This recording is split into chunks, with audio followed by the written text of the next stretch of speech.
welcome to a new episode of the Eastern Lariat podcast, your show for news, notes, reviews, and opinions on the world of Japanese pro wrestling here on cagematch.net. I am your host, STRIGGA, as always, joined by Dylan on the other side of the big pond. It is the evening hours here in Germany. It is around noon where you are, Dylan, and we have gathered around to celebrate once again the Eastern Lariat Year End Awards 2025 this time. And what a year it's been. We're looking back at the half-year awards as well, of course, during this show. And we got plenty of votes, so thank you to all of our listeners to get in your votes. We have a very educated listenership that has a very good grasp of what is going on in the Japanese pro wrestling scene. Of course, the awards that have already been given out in late 2025, for example, the Tokyo Sports Awards, also had an influence, I think, on the voting scheme of some of the listeners and voters. And we'll see where our votes place in. That's true. And it was an interesting year for sure in Japanese pro wrestling. There was all kinds of things that happened, and we did get a good grasp of that. I totally agree with what you said about the voters being educated because, a lot of these awards, you mentioned the Tokyo Sports Awards, I have to say, if it's a 1v1 comparison to our awards, every single year that we've had them, and especially since we kind of boosted them the last few years, made it more official and stuff.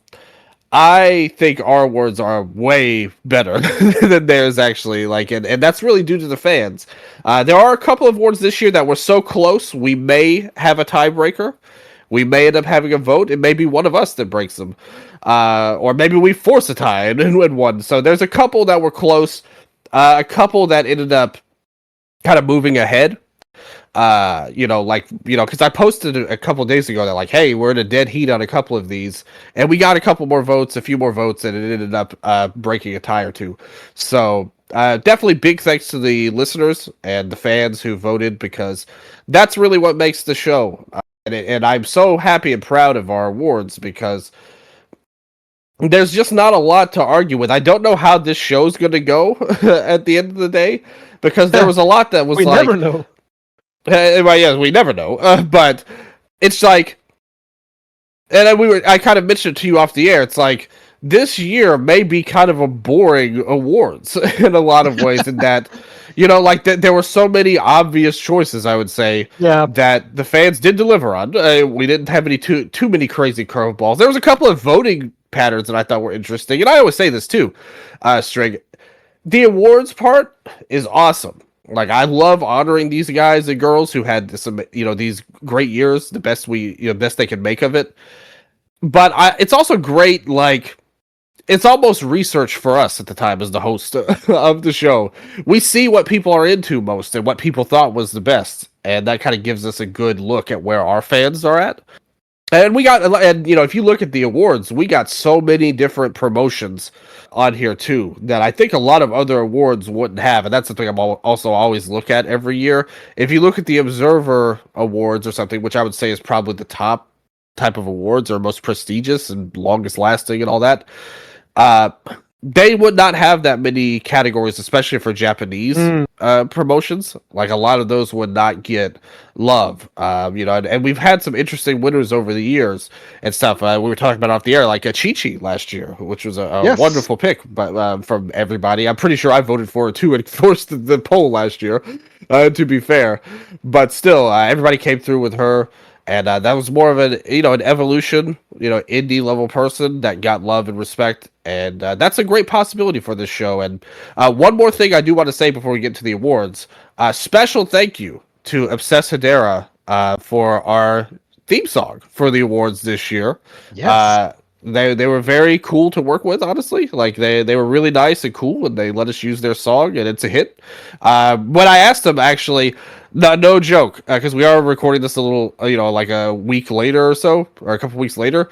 But I asked them literally as soon as I heard it, which was when I put up the 25 under 25 show, and that popped onto my feed, and I was like, "Whoa, this is incredible!" And so I messaged them on Twitter because I wanted to do something a little outside the box to make the show feel a little bigger. And they were very nice. A couple of the members followed me, so I was really psyched for that. And then I showed you the song, and you were like, "Yeah, this is a banger." Yeah. On there, so we'll be, yes. So check that out for sure. It's at the start. I'll put it in there too. So everybody can check that out for sure. They're an upcoming band, but they're looking really strong. We really like them. So shout out to Obsessadera. Super cool stuff. Absolutely, yes. Shout out to them. And yes, if you've been listening to the Eastern Lariat, you know how this show is going to go.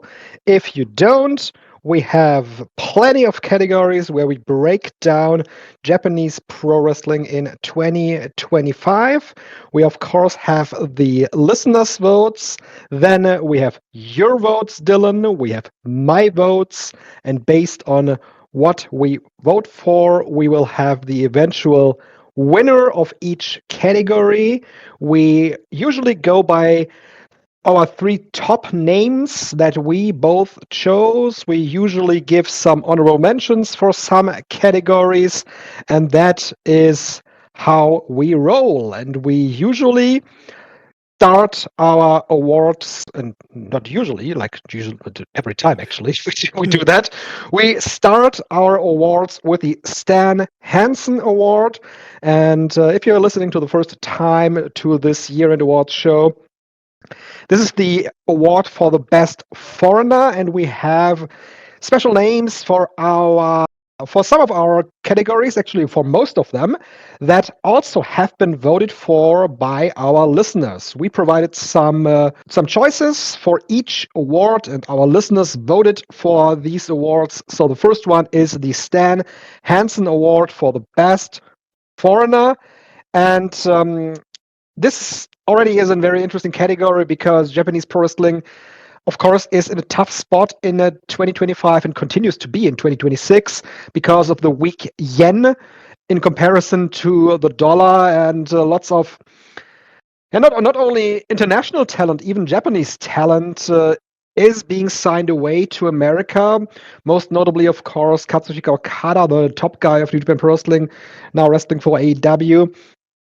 But we've also seen that others apparently try to get to America to earn dollar money in comparison to the yen that is not very high right now, extremely low, to be quite honest.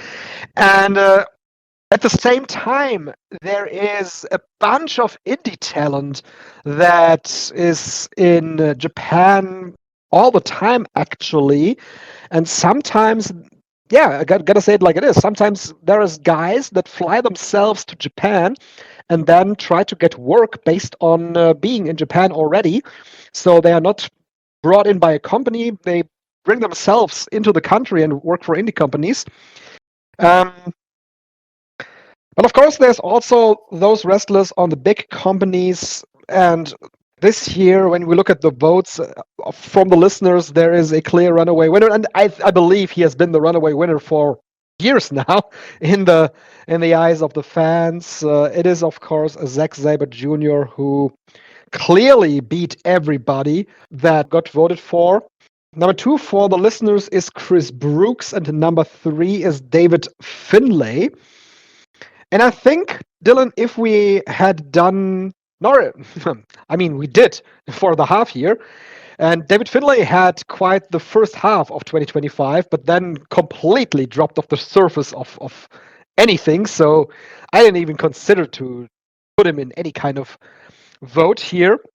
So when you look at the the number of matches and the quality of matches combined with the big promotion that New Japan Pro Wrestling is, I think Zack Sabre Jr.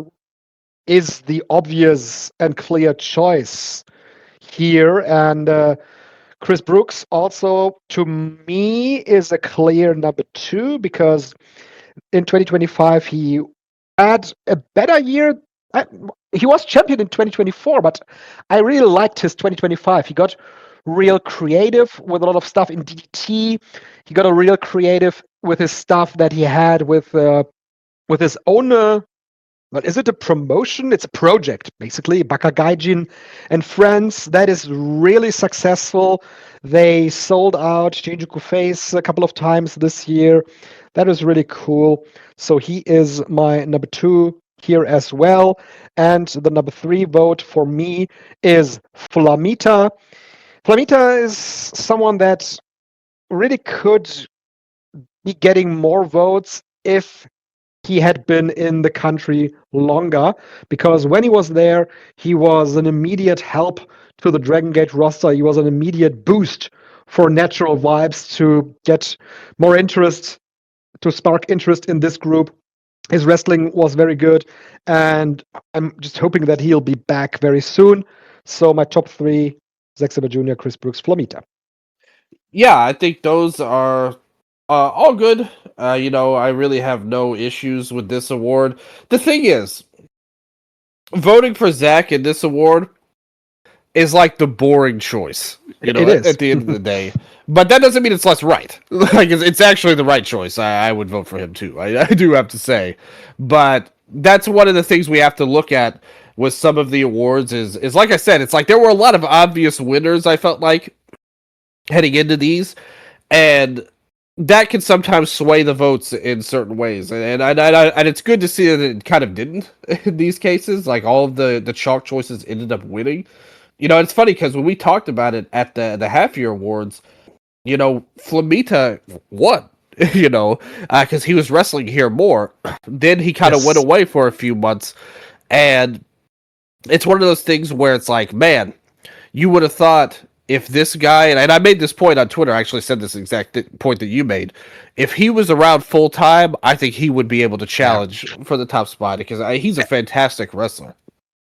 And when we look at the history of this award, Will Ospreay used to win this award. Yeah, we kind of got the torch. Kind of got passed with the AEW. Yes, but we always, at least I did, argue against that because usually Will Ospreay would come in for like 40 matches a year, which in comparison to others that were in the country the full year, I couldn't really go with that guy, even though his matches in some cases were the best ones. There was just more consistency on the other guys.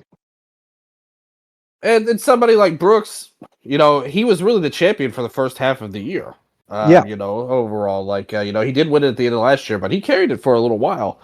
So he was kind of the top guy, and Zach was the champion too. Heading into the year and won it back and stuff. So it's like you see the main players coming in there overall, where it's like these guys were championship level players, and the same thing with Ospreay. When he was here, he was the top foreigner. So that's always going to go a long way, and especially in this award, I do think the New Japan stuff is really a big part of things. So I really have no problem with this vote at all. I would have voted for Zach too. And a lot of the other ones are good though. Like there was a decent amount here. I liked seeing Spike Nishimura get some votes. Too. She's a really good young talent that came through in Japan. I don't know if she flew herself over. Some people fly themselves over. I don't think she did. Well, some people fly themselves over, and some people message the owners of company on Facebook and ask them if they can come, and they're like, "Yeah, if you can come here, sure." Yes, like there's someone I know that is famous for that.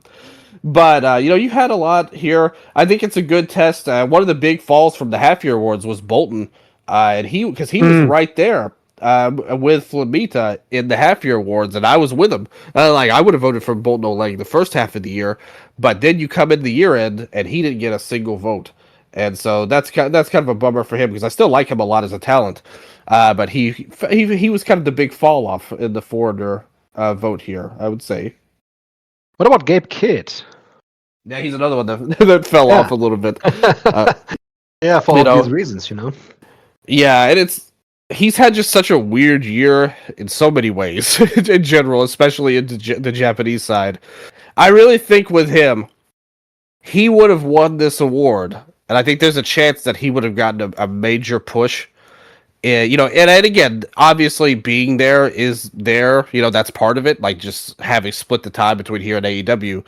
But if he hadn't have been a part of a faction in AEW and they didn't do that whole thing with the Death Riders, that really killed his gimmick at the time. Because if you remember, he was his whole deal was the face of the Lion Mark. That type of deal. Obviously, they played it up in the Kenny Omega match. Chris Charlton's bigging him up huge, and he's wearing the logo on his tights and all that stuff. And then it's like he does this AEW stuff, and all the Japanese fans are like, what the fuck? Like, what is this? Like, what? I thought you were all about Shin Nihon. Like, now you're in AEW. What? And so that really killed his push. I remember that Dominion show. The crowd was dead for him, and he really isn't over at all anymore. And they never. I remember saying at the time, and it may have been at the half year award show, but I had said something to the effect of, "There's a path to success for him." Even now, like things might not be where he was 5 months ago, but if they could portray his character, and I've always said this, that he really gives across, in my opinion, and nothing against him as a person, but I'm saying his character, he gives across fake tough guy energy a lot. Yeah, but they never really portray him in that manner. He's more portrayed as a serious badass type of guy, but I think if they could mold his character more as a heel, and I mean it in a positive way, like a fake tough guy character is good heat when you think about it, and I think that could get over as like a phony guy, never trust him, like he's always lying and talking crazy shit. Yeah, but that's who he is. No, they haven't portrayed him at all in that light. I think that's why he's where he's at right now, like, because I think the guy he's portraying is not over to the native fans, and he's not. I mean, he got some votes, but it was outside the top 5, at the end of the day. But it's not like he got a 0 like Bolton, but he would have been a top player if all of that hadn't happened. That was a really disastrous year in booking, because it felt like, after that match with Omega and even the match at New Beginning with Tsuji, it felt like this is a guy that's going to be a major player, and it's not. Like it's not happening at all. And I think now at this point, and I'm sure I said something similar to this too, he probably doesn't even care anymore about Japan. He's already a half foot into AEW. It's really only a matter of time before he's there full time. So that's probably what he's going to care about more. Yeah, I guess so. So, very unanimous vote here for Zack Sabre Jr. for the best foreigner. Bozilla also got votes. She's with Stardom now. That's really cool. Gianni Valletta, Dylan, one King of Gate, and this guy. I don't know how that worked out, but Dragon Gate seems to be a perfect fit for the guy, and I really can't wait for Valletta to return. I guess around Rede Parejas that he'll be teaming with Homare, so he'll once again be running havoc on Dragon Gate. I'm looking forward to that. Comeback story of the year, I would say, with Gianni Valletta. So definitely agree. He's a great fit. His turn angle to Cleopatra was an amazing angle. Actually, I thought they did a great job with that. They gave him the King of Gate, like you said, and he was an interesting choice for sure. I didn't love the match with Kakuta. I'm not gonna lie, but he is a guy that has a place for sure on the roster and is doing good things for the most part. He's really found himself after an All Japan run, which he wouldn't have gotten a lot of votes back then for the All Japan run that he had. But in Dragon Gate, it works, and he's doing a good job. And it's really cool to see him. Like the man who kept the dream alive in Malta is now back and doing great things. Very noticeably, All Japan Pro Wrestling has been relying on foreigners a lot for key spots in the second half of 2025, of course, with Havoc, Zion, and Odyssey, but also Talos, who came in and won the All Japan World Tag Team title with Ren Ayabe. It's going to be interesting to see how that works out for the promotion in the new year. I'm high on Talos. He's a very good guy. He's a very good guy. Helps Ren Ayabe out a lot. So I'm just hoping that he stays around more. Cyrus is also back with All Japan Pro Wrestling. It's also a guy that fits there like a glove. So their choices of foreigners have been mostly good. They like their big guys. They're in all Yeah. Japan, but Talos is the one that impresses me the most. I do have to say, and I've always enjoyed Cyrus. You know, I think he's a good throwback big guy. There's been some ups and there's been some downs. I'm not gonna lie. I still remember that T-Hawk match he had a few years ago in the Champion Carnival, which fell apart unfortunately. Yeah. But I've always liked him and defended him kind of on here. Talos, though, I think is the man. He's getting a triple crown shot against Kento, and I think that could be a great match. All these guys, the Havoc guys and him. The one thing you can say about them too is that they're connecting with the All Japan fans. Like all of those guys are super over. Uh-huh. Havoc guys are always getting a big pop. I don't love their work for the Havoc guys, but Talos, I think, could be something kind of special. Actually, like I'm a fan of his a lot in ring and out. Like he knows how to connect with the crowd. He cut promos in Japanese. I was shocked when that happened. But him and Ayabe, and that's the best Ayabe's ever been, is in this team with him. That really protects him and has him in a good spot, and I think he's a big part of that. So yeah, big fan of Talos, and congratulations to Havoc guys for getting over, for sure. Yeah, absolutely. So this is the best foreigner, and I'll let you take the lead for the next award for the Jun Akiyama Award, the best rookie. Always a very fun award, the Akiyama Award. You get a lot of cool people and a lot of interesting votes here. And there was some interesting ones, like Bolt No Leg. There were Akiyama Awards, which is not Yuto Ice not eligible. got voted for. Yes, that also got voted for. Oh, no, El Cielo. Yeah, no, Oh. yeah. So but El Cielo, who knows? Maybe Yuto Ice is under the mask. We don't know that for sure. At the end of the Since I've seen Yuto Ice take dives and I've seen El Cielo take dives, I doubt that. So we're questioning the vote on that. It was only one, but I thought that was a very funny vote actually when they voted in El Cielo. As far as we know, Hayabusa 2 is not eligible as well. Yes, there's a lot of mystery when it comes to him, but I do think I am surprised at how many people think that he's like this rookie guy, like watching him wrestle. Because watch him wrestle. I would say, because he's had a great year. If you buy into the gimmick, he isn't even a rookie. If you buy into it, he's just the original Hayabusa, Yeah, he's the reincarnation type of deal. They made that deal, like, rise from the phoenix type of deal. We love Hayabusa a lot, though. I do, anyway. I think he's doing a great job. I do have to say. Though not eligible for this, and he wasn't even in the top anything. But, so we had a couple votes here. Top 5. Daiki Nagai was the top New Japan vote getter. Absolutely. Daiki Onishima was in 4th place with Noah. Homare 3rd, obviously representing DG. Senka Akatsuki in 2nd place. And then the winner, the Akiyama Award for 2025, Sari Yamaoka, the only winner to debut in the year. Of this so far. Like, she was not usually, because the rules of the Akiyama Award, how we define a rookie for the purpose of our awards, because sometimes things get muddled, so nobody knows what a rookie is in certain ways. We always say 2 years from the end of the year, from the vote, pretty much. So obviously for 2025 awards, take back 2 years, you have to debut either in 2024 or 2025. You're a rookie. It's a 2-year push. And she is actually the only one that debuted in 2025. And she got the win here. So I have no problem with her winning at all. But I will say that I'm a little bummed out that Homare will not get a Rookie of the Year either last year or this year. And I voted for him, personally. I think Homare was the Rookie of the Year pretty clearly.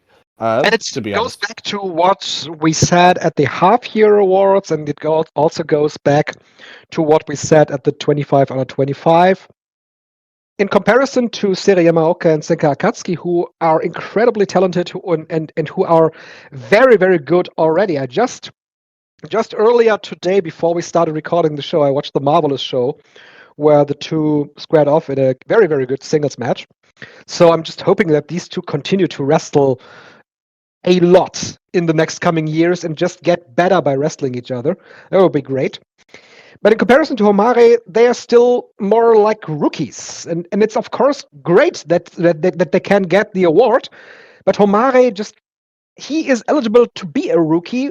He is a rookie, but he doesn't feel like a rookie, which is crazy because he's already so good. He missed like 1 or 2 months with an injury late in 2025, but his work is just so strong that I would have also loved that he got away with the rookie award of our show. Yeah, we both have to go against the listeners on this one. We voted for Homare here. I mean, Yamaoka still wins. The listeners, the fans rule because they've proven smart enough to rule pretty much here. You know, and you know they wanted it, and it was more than we could overturn at the end of the day. So Yamaoka, I will say, she's a little bit like more like further up the card than Senka. But I mean, she in that match, Senka won. Like Senka beat Yamaoka, which in that match, so that kind of shows you they're on a similar level. Whereas Homari is like already in the upper mid card of his promotion, and he doesn't even go for the Brave Gate. He's already too big for the Brave Gate now.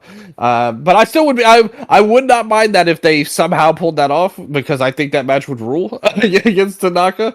We'll break the rules of the Brave Gate for that if possible. But yeah, Homari is awesome though. I think that he totally deserves it. And like I said, it's a shame he didn't get the win. But Yamaoka, again, I have no problem with her. She was a tag team champion, twin star champion, basically right out of the gate, and that shows you how strongly Marvelous thought of her. And even during the year, if you look at her run, especially in the tournament, I mean, she started off the Dream Star beating Mayu Iwatani in a singles match, giving her first loss in Marigold. So that shows you that Yamaoka is a player, but not like Homari, where he's one of the main guys. And if he hadn't had that injury, it's not impossible he wouldn't have won that tournament overall too, instead of Gianni. You know, so I love what he did. Go back to that Rene Parejas final. Yeah, that was one of the best one night performances of anybody, let alone a rookie. All year, where you had the 3 matches and he was awesome in all 3 and he got the big win and it was just awesome. Like, a great performer, but all of them are great. Senka and Sari have both great futures ahead of her. Odashima, I think, is for sure going to be a major player in Noah going forward. Really, the size is the only question I have, but definitely the junior division, they're already pushing him, and that's very rare, I would say. I mean, look at how long it took for Itamura to beat anybody in a singles match, and he's already getting title shots and winning titles and things like that. So, and Daiki Nagai, New Japan, we can, you know, when we did the 25 and under, we didn't have anybody on there from New Japan, and it's not necessarily anything against Nagai or, you know, even Murashima, who's a little bit older in tenure, but it's just, I'm always very hesitant with a New Japan player because we don't know what kind of gimmick they'll come back in and where they'll be on the card. You know, but that shouldn't really go into your vote because it would just be for right now. You know, for this award, yeah, right now. Yeah, this award too, and Nagai's good, but even then, though, to be honest, in New Japan, again, compare what he's done to these others like Odashima and Homare. And they've won titles and been put in big positions, and that guy's wrestled openers, like pretty much, like correct. So he's not really able to stand out, and it's not his fault. Again, it's more so the system that he's in. That's not really like the direction that you were going into. I mean, that's another talking point. That's another argument, and I can fully understand it. That is why I did not vote for Senka or Akatsuki, for example, because she's just lower on the card than a Homare in certain situations. Yeah, exactly. Well, I was saying with the 25 and under, that's why I was hesitant to vote for him. Yeah, all right. But, okay. Yeah. But for this award, what I said is true. Like, you know, he's not had a good of a year as these other guys, and it's not really his fault. If he were put in position that a Homari was in, he might be able to deliver. But I mean, that's just not possible. I mean, we're Yeah. just seeing. I mean, I don't know if you saw like on New Year Dash, but Murashima and Ishii Yes. going at it. Hmm. That was the best thing that he's ever done by a country mile. And he's had a good run as a young lion, but that was a different level than we've seen before. And he's just now getting to do something like that. And hopefully it leads to something. I mean, I think those guys, him and Kanto, are going on excursion in all likelihood soon. But uh, Yes. and that kind of shows you that guy's a very talented performer. Though I love his style. I love his swag. He's got great energy to him and a great charisma he's shown already. Which he's got part of it down. And again, it very much worries me what they're going to do with him when he comes back because of that. Because he does lean heel energy in a lot of ways. But he's a really talented performer. Takechi, he's only wrestled a few matches, but he's Yeah. a draw. Like if that's what you judge by, like he's probably the best. He's the most famous of the rookies, but I wouldn't say he's the best. And again, I always am very hesitant with these celebrity type of wrestlers because we've seen this proven. It's not like my opinion; it's a proven fact. Um, these celebrity guys get special treatment when it comes to these wrestlers, and a lot of Hmm. times their matches are laid out very heavily for them. Yeah. And we've Yeah. seen it in That's WWE with correct. their seemingly endless abundance of wrestlers, and TNA. I think they're doing something with people that nobody's ever heard of. That as I can understand it. Uh, Apparently, yeah, I don't know so who they are. and I saw a lot of confused responses. There was a lot of confused responses for that whole show, but that's a whole other subject. But so you have to be careful, like giving people too many flowers. But he has been good. If we're looking at the end result, just not enough matches to me to compare to these other guys, in my opinion. Akira Karagane, the last one.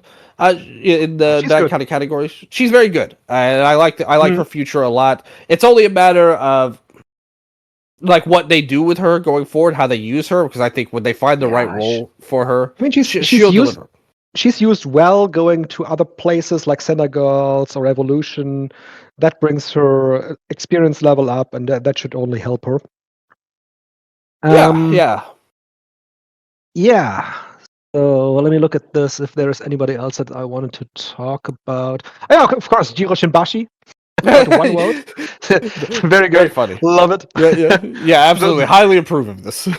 Highly approved because he also got one vote for the Tokyo Sports MVP Yeah. award, which Hey, is incredibly funny. Jiro is honestly like no joke, and I don't know about you, but I have felt like since Stalker retired, they've really been missing that element on their shows, and that's something, especially like you go even further back than me, but that's something I've always been used to with Dragon Gate, that they've always got that element of fun goofiness on their card, and they're mostly a serious promotion, but there is that element, even going back to before, like the again more so your times when you started, like the Florida Brothers. When I went Yeah. back and watched that they were a big part of the company, and they haven't had that, and now Yeah, he no. brings that element in. Whether it is Osaka Pro Wrestling, whether it's Dragon Gate, it used to be the second match on the show, used to be the comedy match of the show. And with Jiro, we got that back. He's on the undercards, he's having fun. DDT kind of copied that as well. Like, usually the second match on the card is something with Hirata, Dino, Sasadango. Usually they are like on match number 2, match number 3, and Jiro Shinbashi brings that with him. I think his gimmick has more legs than some thought. He's doing it very well. He's changing it up depending on the opponent. One of the best matches that he has had recently was with Shin Skywalker. They had kind of a That discussion, was and then yeah. Skywalker just beat him within seconds. It was fun. So yeah, good guy. And Yeah. yes, yeah, I think we talked about most of the vote getters here, which then brings us to another category. This category is not named because it is the most improved It would make no category, sense. and it would make no sense to name it. We had to rename it every year based on that. Yeah. Yes, it's a very interesting category every year because it depends on how you look at it, and it also very much depends on your personal observation of the wrestlers. And there usually is not a winner, a clear winner, and it's the same this year, just like it was the Rookie Award last year. We don't have a clear winner. The listeners voted for Hina and Victoria Suzuki, and they both are tied at the top, Dylan. Kenta follows at the same votes that Ryoya Tanaka of Dragon Gate has. And then we have Rina on number 5 for the listeners. Others include Mai Sakurai, Roy Oiwa Mikuwa Ono. Saya Kamitani is an interesting vote, if you think about it. Daiki Orashima, I can see that. Osawa as well. Callum Newman, Miku Kanai, Drilla Maloney, Kaiser Takechi, Kanon, and Yodatsuji got votes here. So a very interesting cast of different wrestlers who, on different levels of their career, improved in various ways, according to the listeners.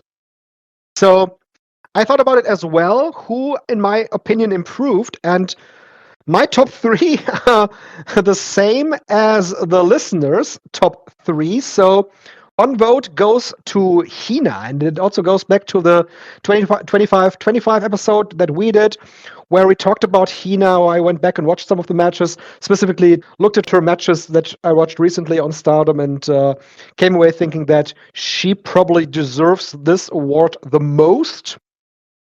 Victoria Yuzuki, we talked about her as well. The same goes as on this episode, on the 25 episode, what I said there, improved drastically in comparison to 2024.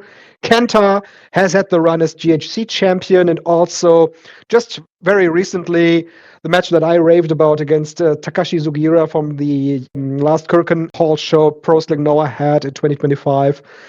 He also improved drastically compared to where he was with New Japan Pro Wrestling. And before you go, Dylan, I want to name one guy that, let me look at it. I don't think that he even got a singular vote, but I wanted to call him out here because we know that he has always been good, but he has had trouble to string it together. That was mostly because of injuries. And the guy that I'm talking about is Yoshiki Kato in Dragon Gate. I think that in 2025, he really found his groove. He really found the way how he wants to wrestle, how he wants to move around in the ring. The pairing he is going with Ishin right now as the All-Asia Tag Team Champion suits him very well.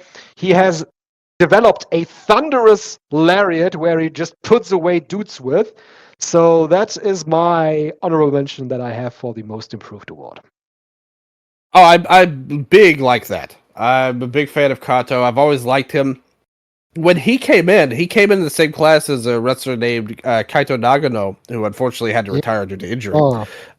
But he was the guy that they like when he came in as a big debut. Like people were like, "Whoa, this could be a like a new star, like main event level guy." They're grooming here with Kato. And I remember us talking. I was like, maybe Nagano will be the work rate guy, and Kato will be the guy they push most.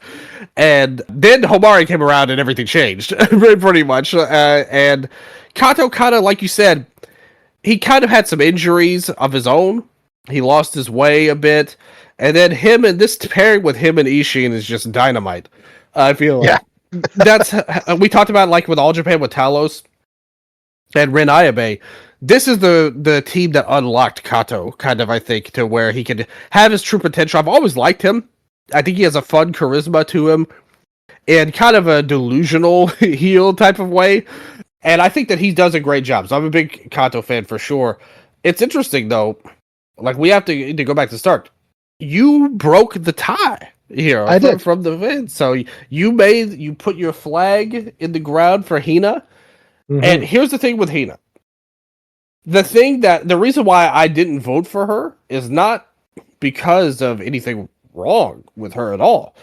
It's actually the opposite. Like, I feel like when you compare her to a Kenta, like, Hina started out, and the same thing with her sister. Like, Rina got some votes too, and I think the Junior sisters both deserve respect and praise for their improvements this year.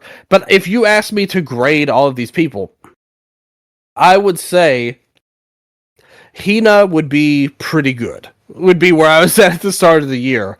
Whereas if you looked Yeah. if you looked at as Yuzuki or Kenta, especially Yuzuki, Kenta was kind of doing his thing, but Yuzuki, I would have said, oh, she's one of the worst wrestlers on the roster in Mario Gold. And by the end of the year, they both became great. So I think Yuzuki actually started lower than Mhm. Hina. And I think Kenta also started much lower. But I also think, I don't know if he really represents the spirit of the award that much, because at one point he was great. It just was a long time ago. And he was terrible for many years. But he improved And from that. he definitely improved. Again, like, he's a worthy winner. I voted for him in the half year award. And I was the OG Kenta voter for most improved, Strigga. I will say that. But I think overall, when you look at his run, I think I wouldn't. I feel bad because I feel like I'm kind of like screwing over Yuzuki here, who deserves to win a lot of ways. But I have to vote with my heart. I can't try to do strategic voting. So even though I would pick Yuzuki over Hina, I'm not. I'm gonna pick Kenta to win, and Hina is our official most improved win, which I also highly approve of, for the record. Yeah. And the thing is, like I said, the only thing holding her back is that I already kind of liked her. It's just she was young and green and stuff. But she has improved greatly. This Future Stardom run was a phenomenal run. I think she's pretty much the best title holder. I thought she actually surpassed her sisters with the run that she had with the title. And that was very impressive because her sisters did a great job with it. So Hina, super hyped for her. I love her as a wrestler a lot. I think she's her style to me is one of my actual favorites on the roster. And I really enjoy watching her matches just stylistically. She hasn't really been put in position to have any like major red belt match or anything like that. But when she had her match with Sari in the tournament, I thought that was a real eye opener for me. That's like, okay, there is a next level to this performer that Rita had already showed in her match with Starlight earlier in the year, to be fair. And I think that's another thing. I think Hina came through. Hina was further away than Rina, and they both became great by the end of the year. So I think Hina's a very good choice to win. So I even though I voted for Kenta, maybe my heart is still wavering on that because he was one of my favorite wrestlers a long time ago. But like we said, there was a long. It's not like he was just, he was great and he was great and he was great and then he was bad for a year. It's like he was great and great and great. Then he did nothing for like 5 years. And then he came back and was still doing nothing, then one of the worst wrestlers in the world. Like, he was worse than Chase Owens in their team. You can't get lower than that at the end of the day. Correct. And then he came to Noah, and he found himself again. So to me, I voted for him, but Hina's a great choice to win. I highly advocate for this pick. So good job, voters, and good job, Strigga, for breaking the tie. Broke the tie. Yes. Let us see how this continues, because after Most Improved, we have Best Promotion. Also not an award that has a name. For good Another reason. stupid award if we named it. Yes. New The New Japan Pro Wrestling. Yeah, so we had the same idea. Yeah, no, that doesn't make any sense. So, yeah, it's Stardom. What can you say about that? It's obvious. They have had incredible shows this year. Their business has been incredible. They've had the Tokyo Sports MVP. The Tokyo Sports MVP was placed on television in Japan, on cable television in Japan, which is a huge deal. Their young roster, we just talked about, just only about a couple of them. Just there is so many more that are absolutely incredible in their own right. And the roster is as deep as a Yoshi roster has ever been, I would say. You've said it before, there are some flaws in their booking that you've pointed out and highlighted a couple of times. Still, though, their business is so strong. Their top matches are so strong. The crowd investment is so strong. I don't think there is an argument that any other promotion deserves this award in 2025. No, this was absolutely the correct vote from the fans. I will go back a little bit on the rookie for the half year awards. Senka had a big win in the half year. She had Mhm. more, she was way ahead of Sari at the half year awards, and Sari did make a comeback here. So that is interesting. For improved, Yuzuki and Hina were right up there in the half year. They were right up here for the end of the year. Rhea Seto was big in the half year, but she didn't get any votes in the year end award, which is interesting. And it's a shame because she actually has improved a lot. Since Actually, since you brought up the rookie award, I wanted to make one prediction for the half year awards rookie yeah, award. I think we'll be talking about TJPW's new rookie Shion Kanzaki in the half year awards yeah. season, because I've only seen one match of hers, but she was extremely good in this first match that she had on January 4. Yeah, in terms of best promotion, TJP wouldn't be on my list at all for Nope. 2025. But Nope. they started off strong. That show was great. Like that, Mhm. that show with Mirai in there, Watanabe. My prediction for the awards is Mirai keeps things up. She might be the wrestler of the year. The way things are going. That is that. Yes, she Yeah, is working hard and a lot. Um, yeah, and a lot. Yes, that is a part of it. But her match with Matsumoto a couple days ago was unreal good. Like match of the year level already Oh wow! on there. Yeah, like great match. Should look that match up. Yeah, and then the return to form for the great Hiroyo, who I've always wanted. I've always been a big fan of. Overall for And that sure was for her. was in Seedling, right? Yeah, it was a Cedric. Yeah, Yeah. incredible match. For sure. And she's had a lot of them. She had a match with Sari, which is great. The match we talked about on TJP with Indo. It's like, man, she's just delivering constantly and having a great run. But so TJP off to a good start for this year. This might be a better year for them in 2026 than Hopefully. 2025. But yeah, best promotion should have been Stardom. They won in the half year. Yep. When I did the report cards on our patreon.com/Eastern Lariat, for the year end awards, I report carded like 6 or 7 promotions, and they were the first ever one in the few years I've done it. I gave an A+2 for the business part of it and everything they did. There were definitely some flaws in booking, I would say, in a lot of ways. But when you have such a strong year and the promotion itself goes from point A to point B from January 1st to December 31st, there's no way they couldn't win. And I like Dragon Gate this year. They were the number 2, and they were worthy of votes. Don't get me wrong, but Hmm. they were rightfully a blowout win here. Yeah, just when you look at business, this is a complete Yeah, different league that we're talking about. Dragon Gate, though, I've been looking up some of the shows that I really liked this year, and quick spoiler here for the next category.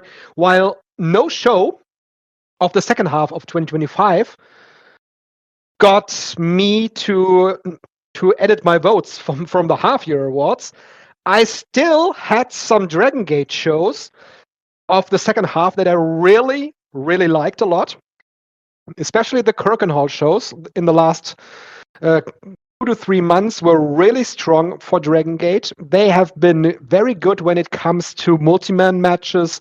Dragon Gate has been very strong when it comes to telling storylines in the last year. They have not been so strong on top, I would say, because Madoka Kikuta, yes, he had some very good matches as the champion, but also tends to be kind of bland as a champion in comparison to others in his group. Now they also yeah. they added Big R Shimizu. Oh my god. Um, What happened to him? Like I said, yeah, he looks like a Greek god now. yeah, how did he get so ripped? And it's like, whoa, I mean, he had that was 6 a huge months. surprise. He took 6 months off, and now we know why.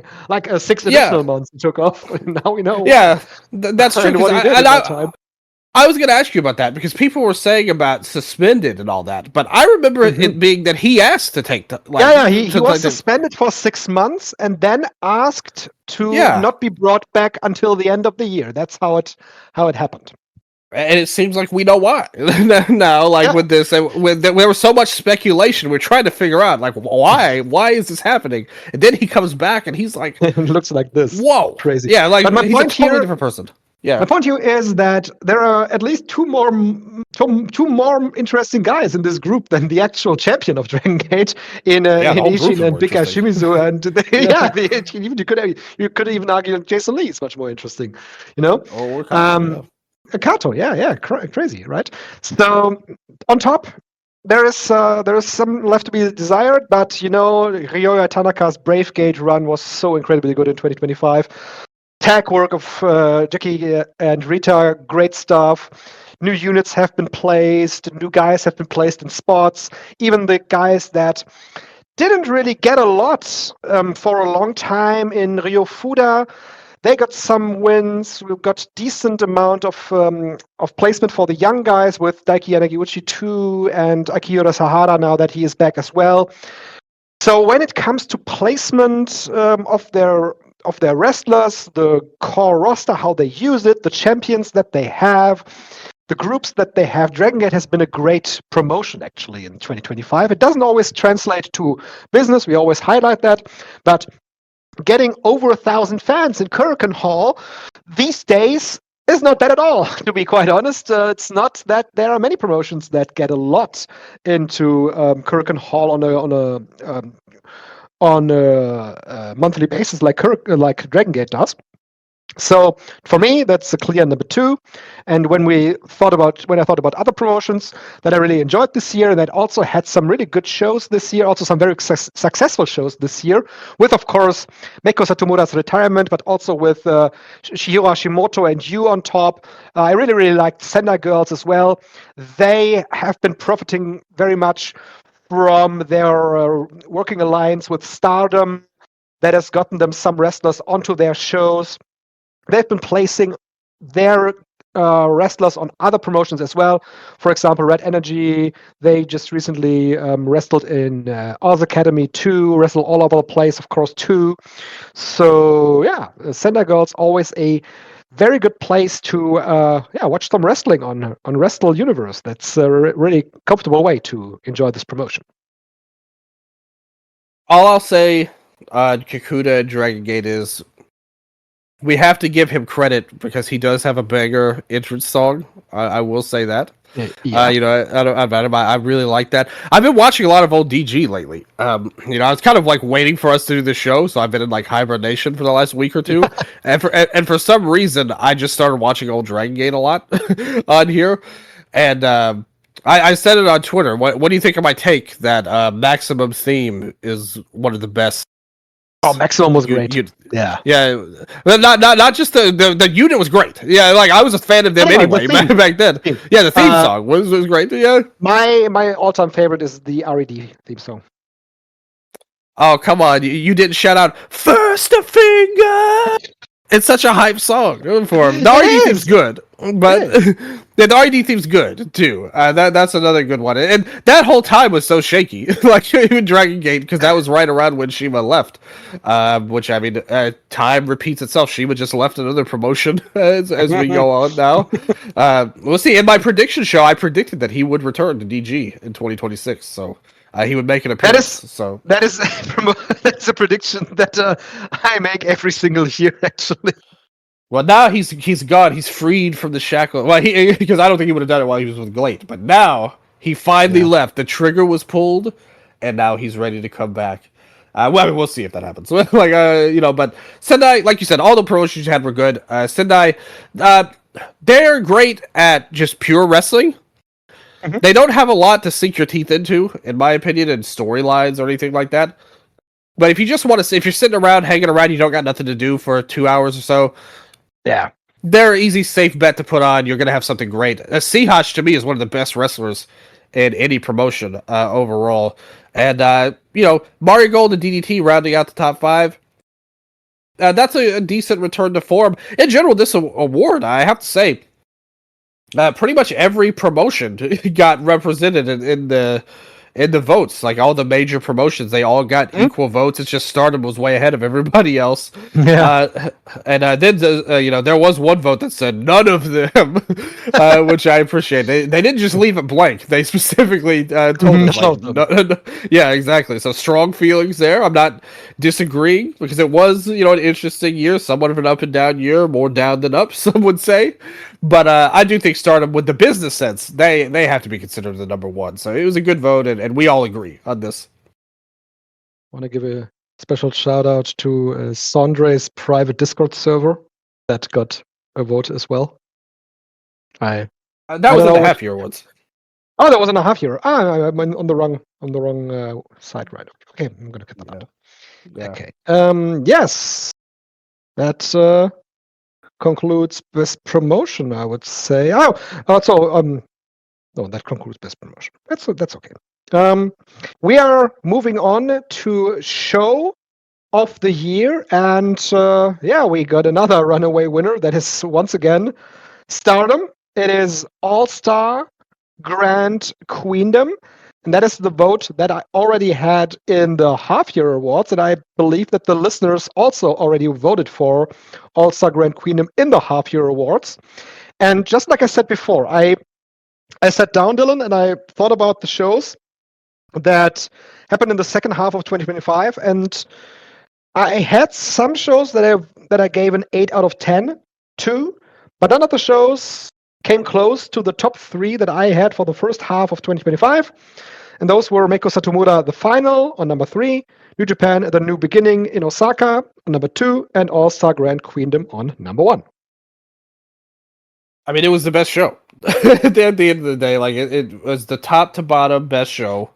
Like there's no I thought it was interesting that compared to the half year awards, it was actually a little closer for the New Beginning in Osaka than it was at the half year. So I think that's interesting. I think maybe because Goto's title win kind of lasted the end of time, that kind of helped people remember it more, because that's a tough spot when you're in, whether it's a match or a show. If you're having it at the start of the year, that can sometimes hurt you in the year in awards. Sometimes these things go by. I will say for our voters, it didn't really work out that way. Like they were pretty representative of everything, regardless of what it happened. Yeah. I believe, I'm not sure about it, but I believe this is the first time that this award has turned out this way. Because like you said, some parts from the first half of the year usually gets forgotten, or recency bias comes into play, because we'll talk about that in the next award. Yes, absolutely. I had expected that Dream Queendom could have been a vote getter here as well, but that wasn't the case. No. Yep. Yeah, I mean that makes sense. You're totally right, and that was a good show. Mm-hmm. But I do think if you were going to vote for that, you would automatically compare it to Grand Queendom. And that's Grand what Queendom I did. Yep. Yeah, Grand Queendom was better, and I like that show. Did you watch the Dream Queendom show? I did. Yes, I did. Yeah, you like the main event with Alno? I liked the main event. I liked the main event, but I liked the Sari versus Soriano match much better. And of course, I also was yes, Poi. That's Poi, of course. And I also was very, very invested in the Saya Ida quest, because I like Saya Ida a lot. Oh man, that was a good show. Man, it's Ida on gas. The last couple of weeks, man, she is killing it right now. I love what's Ida's. She's another one that started off the year really good, and I think that she's somebody that I think everybody likes her, to be honest. But her match with Seahash, man, that people are raving about that. I've not seen that yet, but I'm actually gonna do that the next coming days. Good idea. I would say very, very good stuff going on there. But yeah, her match with Konami was pretty good. I am not a big fan of Konami as a champion, I do have to admit, but I thought that Ida got the best out of her. But yeah, Poi. Sorry, what do you think of Poi and Shingo getting married? Good for them. Yeah, good for them. For them, I guess. The stories they tell are very funny, actually, to me. They had a press conference type of thing for this, and I don't know Yeah, why this warrants a press conference exactly, but thank you for giving us the scoop. that's how it's done in Japan when quote unquote celebrities get married. They announce it publicly. Back when Okada was getting married, I think they also announced it publicly. That's the way they do it. I mean, I'm fine with that, but it's just the way they did it was very weird. I would say, like Yeah, even by like I understand how it works in Japan. It's just this particular version of the press conference was strange. I do have to say, she had told the story of him going to the gym and her waiting in the car for 2 hours. yeah, Why didn't she just that go is so somewhere weird. else?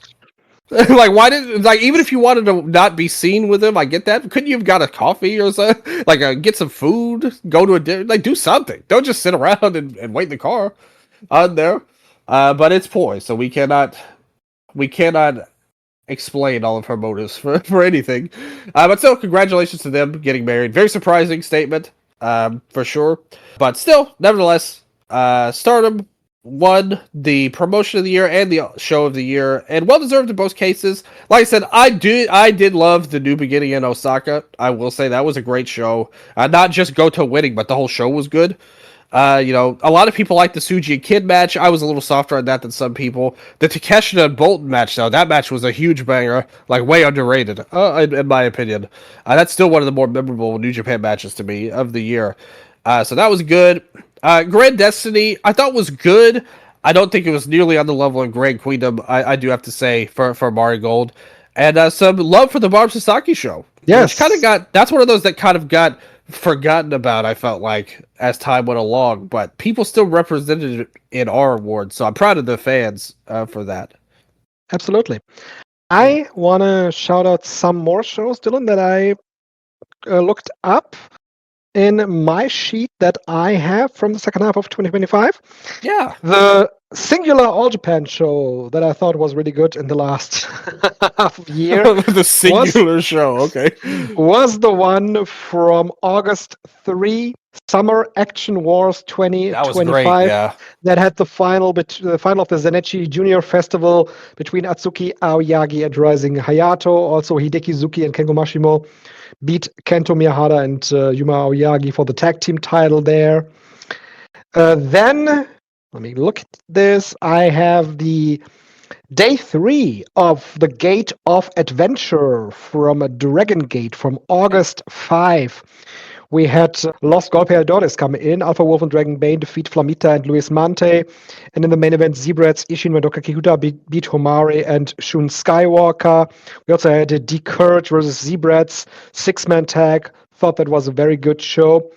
Also from Dragon Gate, Stormgate, the first day of that tour, that had Ryoya Tanaka defeat Jackie Kamai for the Brave Gate title in a very good match, and this crazy ladder match for the Open the Triangle Gate title match in the main event. Yeah, that was really great. That was nuts. Another Dragon Gate show, the first day of the King of Gate on November 11, on November 6th, Oh Kirken yeah. Hall. We talked about it at the time. I really, really liked that show with Yuki Yoshioka defeating Madoka Kikuta in the main. Ryoya Tanaka defeated Homare, Shun Skywalker over Naruki Doi in a very good match. Really strong show. And also 10-man tag that was really good between Love and Peace and Paradox. That concludes, I think, my Dragon Gate shoutouts.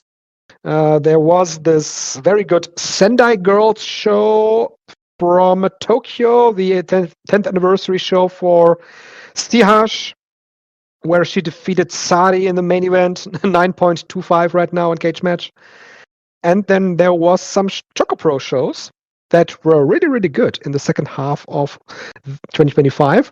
First of which is from September 5, Game Changer. Main event was Rina Yamashita winning the Super Asia title from Mei Suruga. A bunch of other cool undercard and mid-card stuff on that show.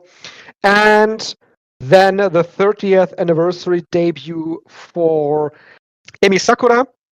That was on October 30. That had the great singles match between Asumi and Mei Suruga, and also the gauntlet match that Emi Sakura lost. That was a fun show. as well. So yeah, that's my shout outs for other shows that were very good in oh no, DDT.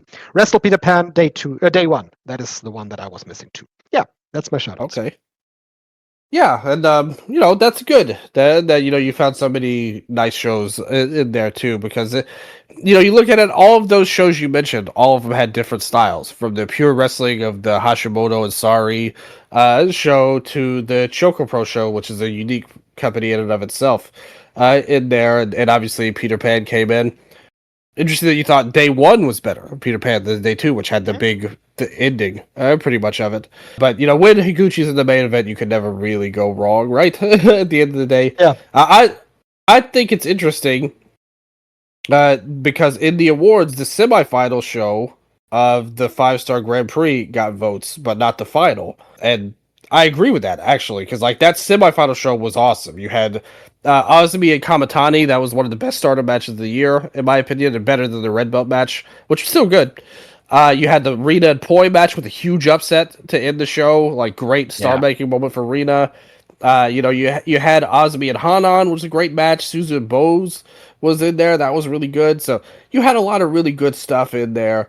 I thought that Tokyo Joshi Pro had the big show. Was SummerSlam Princess. They did a good job, with their stuff. You had Miyamoto winning the international title. Big love to Mocha. And there, yeah, you had stuff going on up and down.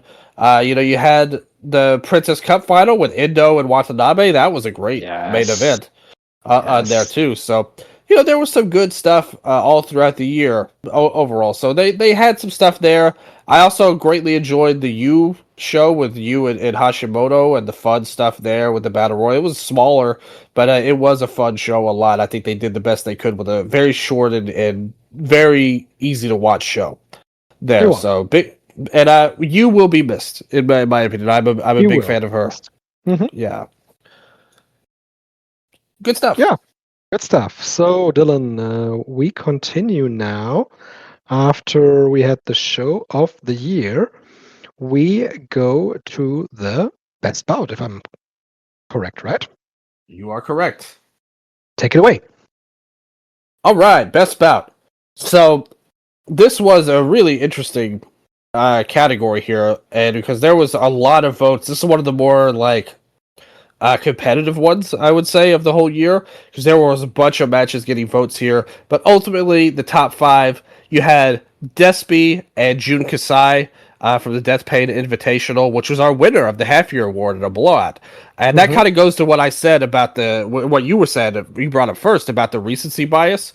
I really think that played a big role, because if you remember, that had just happened when we recorded the half-year awards, like a week or two prior, and that got a ton of votes, and then the year-end awards, it wasn't able to last to a lot of people, which is interesting, because, again, all of these other matches, basically all of the top 5, except for one match, had happened at the half-year-end awards, and the results are way different than they were in the half-year, so that's interesting.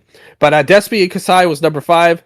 Io Sky and Mayu Iwatani was number 4 from the Marigold show. The Thunder Rock implodes again here. They bring it back. Hiroki Goto and Zack Sabre Jr. was number 3 from the New Beginning. Number 2 was Gabe Kidd and Kenny Omega from the Dome. And then our winner, which I have to say was a surprise to me. I wasn't expecting this result. But the winner was Tom Nakano's retirement match. Tom Nakano versus Saya Kamatani from All-Star Grand Queendom. Just narrowly pulled the win out over Kid and Omega and the game Goto and Zack. Which I will say, I personally voted for Goto and Zack as mine. I would have went for that. I voted for it the half year. Yeah, see, and so I was a little interested in this. But yeah, go on. So this means that since we both voted for Goto and Zack Sabre Jr., that ties it with the fans' number 2 vote with Gabe Kidd versus Kenny Omega. That's true. We push it up. We can't have them win. We can't make them win, but we can get them to number 2. And isn't that more important in the end? On the end, but yeah. I mean, I was looking at this list, and there's so many matches that got nominated that were unique in their style here. So I do think the fans deserve some props for theirs. You had the Mako tag match on her show, Mako and Monami versus Aja and Sihash. Sihash and Sari, amazing match. We mentioned that already. Azumi and Momo in the 5-star final. I prefer the Azumi and Kamitani personally, but that was a good match for sure. Kaito and Keno for the start of the year. That's interesting. Or Kaito Nozawa. I misspoke that actually. On there, like I said, I misprinted that. Kaito Keno had the Iron Man, but that only had one vote. There. That did get voted, but it was only one. But the Kaito Nozawa match got a couple votes. Yep. That was my bad. But then you had a lot more on here too. So you had a lot of interesting choices. And I kind of made the point. Like, it's funny, in both the top two's cases, Goto and Zack and Saya and Tom Nakano, you could argue they like some people would say they had other matches that were better than the ones that were the more famous ones. With Zack's match where he won at Tanahashi Jam, which I thought was a fantastic match. I still preferred the New Beginning for sure, but I did think that was an amazing match. And I actually think you could argue the Tom and Kamitani match from the Korakuen, like the YouTube show that they did. A lot of people would argue that was even better than the major match, but they didn't have the emotional resonances as the big ones. Though I would say That's they right. kept them in there. But it's interesting that so many of the matches will be followed with these particular participants, in the best matches of the year. So I thought that was interesting. It's blatantly obvious that we really don't talk about any New Japan match of the second half of 2025 in this award. G1 didn't deliver. G1 didn't deliver at all.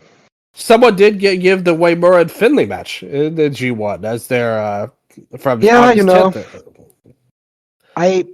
that's always during this tournament.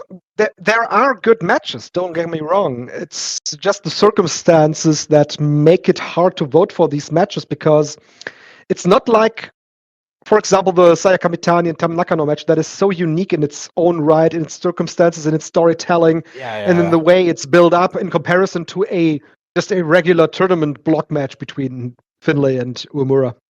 Takeshita and Zack got a mention. There was that was really good. It was really good. It was good, but it wasn't as good as Zack and Goto, in my humble opinion on that. But again, we do have to acknowledge that like these awards or these matches that got the big votes, all of them, even Gabe Kidd and Kenny, those were moments in their own right. In a lot of ways. Yeah. And I think that actually helped that match particularly because I know that we both are kind of on the same page that that match got a huge reaction. Like everybody was talking about it as this amazing match. And we came on it, and even at the time we thought, it didn't grab us that way in terms of a match of the year level match. Not that it was bad or anything, it just wasn't at the level of a Goto and Zack or a Talsaya and Tom. But it was a moment in and of itself that's undeniable. Everybody always points to Tanahashi crying after the match and Charlton going crazy on commentary over it. Like these are things people remember, and I think that always helps in this award in particular. It's like because the truth is, there are so many matches that are very good to great in a year at this point. Like it's not like the old days where sometimes you had to dig around. There's literally you could probably go to hundreds, like honestly, of matches that were at least very good. 3.5 stars or whatever or better, 7 out of 10 or better, and to find one that really grabs you.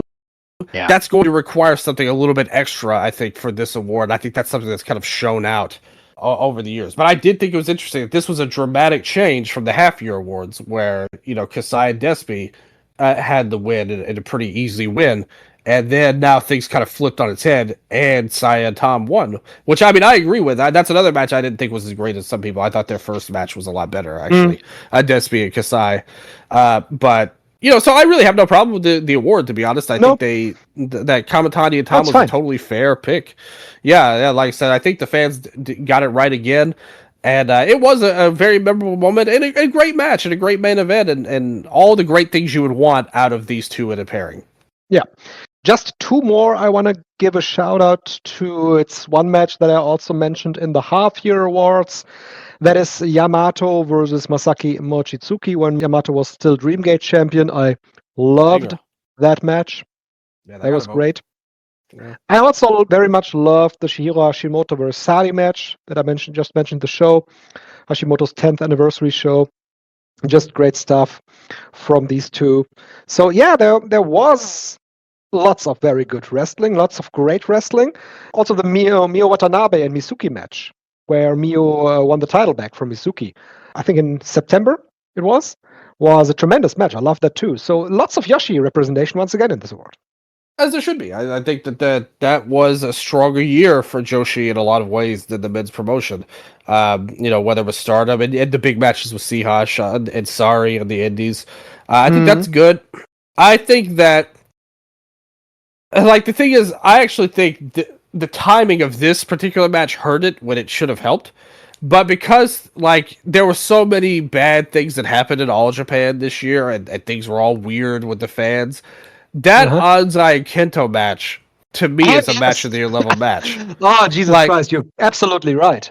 yeah, like that should have been up there in Mm-mm. my opinion. But I think because we're at this weird crossroads with All Japan, like people were not really feeling it at that time, and not really even. I bet there's some people that just didn't even want to watch it, but they should because it was an They incredible should. match, and Yes. they deserve a ton of credit. Yeah, like the two top matches of the show, the All Asia tag and the Triple Crown match really made the show worthwhile. Everything else you can skip, but these two, Yeah, the especially the Triple Crown main. was. Yeah, Yeah. like I said, that was one of the best matches of the year, in my opinion. I wish that it had got more votes, but Yeah, me it is too. what it is. Agree. Like I said, but the thing is, this is a very subjective award by nature. Like it's supposed to be that way. Sure. Like even in the top five, I would say Despi, Kasai, Io, Iwatani, and Kid and Omega, I was lower on than a lot of people. Like all three of those matches were not match of the year level, in my personal opinion. Goto and Zack and Tosai and Tom was, but that's the nature of subjectivity. I would have replaced it with the Kento and Anzai match in the top three if it was the Dylan Awards. But the fans came together and made their voices heard. And I think all of those matches are special in their own ways. Again, another moment like Io and Mayu. You get Io's return to face her old partner. Like everybody knows that, remembers that. Despi Kasai, an emotional ending to their rivalry. So like these things stick with people. I think that's a big part of this Best Bout Award, as time has shown us. Yeah. Good stuff there for Best Bout, Dylan. Yeah. From the Best Bout, we now go back to our awards that actually have names. We have the Kawada Taue Best Tag Team Award. And you mentioned recency bias in our last award right now. Yeah. This one, I think, I don't know if I want to use the word suffered, but this one was heavily impacted too by recency bias because of the return of the KO brothers. And I believe that Yuto Ice's extremely fiery and great promo at New Year Dash also helped to get some eyes on the KO brothers. Of course, they won the tag team title. They won the World Tag League 2. But they've only been back in New Japan for a couple of months and really didn't do a lot. In comparison to other teams that we have on this list, they have the most votes. We can't break that again, Dylan. Even if we vote for others, we can't break the listeners' vote here. So the KO brothers win the Kawada Tower Best Tag Team Award. When it comes to me, I didn't have them in my top three. If they now go on to a full year in New Japan Pro Wrestling and continue to be a strong tag team like they were, like the match against Zack Sabre Jr. and Roy Oiwa at New Year Dash was extremely good, then I will, of course, think about voting for them, the half-year awards. But right now, I got to look at other teams that I enjoyed for the majority of 2025 and not only a couple of months. And that is where one of my votes for the half-year awards drops off because Hanan and Saya Ida didn't really work a lot in the second half as a team anymore. So that didn't really come to pass anymore. A team at 200 kilogram, of course, was on this great retirement run for you. So I enjoyed their work a lot. Musashi and Seki Yoshioka, All Asia Tag Team Champions. And they had so many great matches this year in All Japan Pro Wrestling. Like you said, All Japan sometimes now is under the radar because of the perception of the promotion. Musashi and Seki Yoshioka definitely have been one of the best parts of the promotion. Their title win from the Aoyagi brothers was great. Their run was great. Unfortunately, it was cut off before it really got off anywhere with Kato and Ishin. But they also had some very good matches in the first half of the year. So I wanted to give them a shout out at my number 2. And my number 1 tag team, that was the vote that I had locked in the first. That is the most obvious to me for my liking. That is Jackie Kamai and Rita from Love and Peace, from Dragon Gate, the Open the Twin Gate champions. They are not only great in regular tag team action, I think they are even better when it comes to 6-man or 8-man situations. They have developed such a great chemistry with one another and also with their opponents that they wrestle that whenever I get a title defense from Kama and Rita, whenever I get them in a 6-man situation, I pay attention because these two are tremendous. Yeah, they should have won. to me, I have to say, this was one of the awards, and really, it's not just one; it's the only one that I totally disagree with the voters on. In all honesty, and it's for the reasons you said. It's nothing against them at all. Like, they've done a great job. If you compare, like you said, they haven't done as much compared to Jackie Rita. But if you compare them to a New Japan team, they've done more than any team in like years, like already. I get that. But when you're looking at the overall scene and you look at them compared to a Team 200 KG or a Jackie Rita, yeah, there's just no comparison from a year standpoint at the end of the day. And I just have to wonder, like, were we really that starved, like, for a New Japan team that's actually pushed? Like, and feel like a big deal. Like you said, yes, that Utah Ice promo, that was awesome. I will give him that. And they were in the news a lot too. To be fair, they were one of the people that everyone was like, "Oh, will they get signed? Do they have a contract offer?"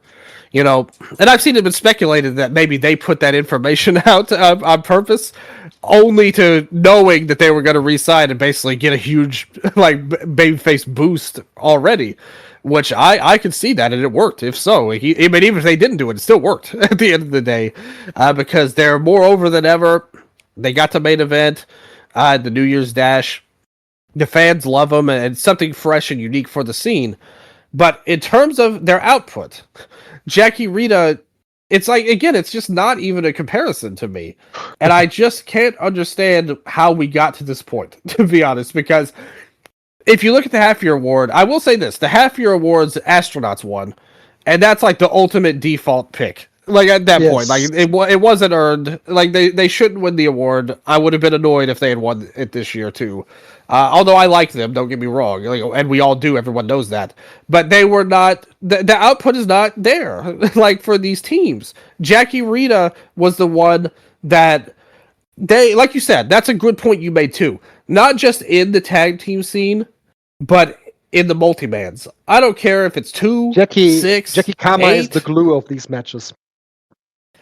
It's interesting. Like, I think they're both world class, in my opinion, in a lot of ways. And they've had some big runs with the Love and Peace team. And there, in a lot of ways, it depends on the formation. It really depends on if Hyo's in the match or not. Like, will I like this team? It depends a lot. Yeah, like, if he's in, I don't like that, automatically takes it down a notch. If he's not in, I love them. And they're one of the best units in the world. But them as a tag team, they've had great stuff. Like, till the very end of the year, pretty much, they were doing great things. So if you look at their run, it was unbelievably great, and I think that they had a prolific tag team year. They totally deserved, and I didn't expect them to get the Twin Gates. I was just going to say, to be honest, it's the ultimate feel-good moment for a lot of Dragon Gate fans, because we never expected these two to actually win the title. This complete underdog team. And that's probably my favorite DG match of the year. Like them and DeCourage. That was a great match too. Hmm? Yeah, so like, and they had many good ones, but to me, they just, if you look at the whole year, they had to be the pick to win here, and I think that Knockout Brothers, again, I'm not questioning their skills because I do like them as a team, and they are an exciting act. And I think that's the thing too with them. They are an exciting act, even Yeah. if that, like, the resume may not be there for a full year.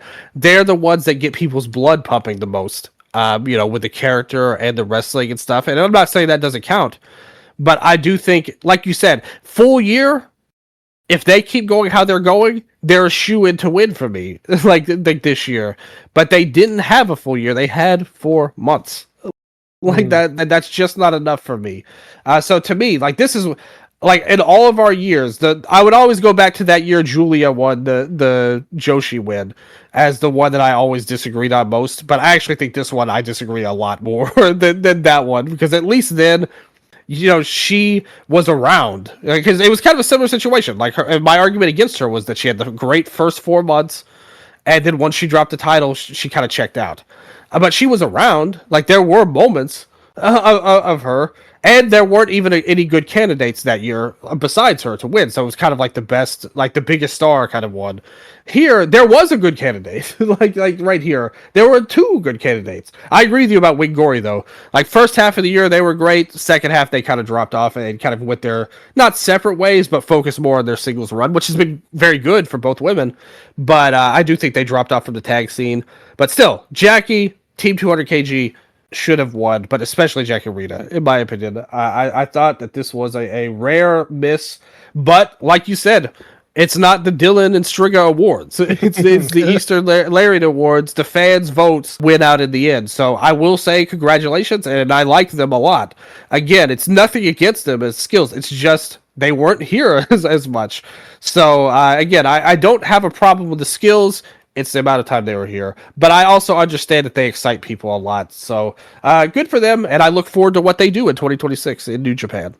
Yes, absolutely. So that leaves us, Dylan, with 5 more awards left.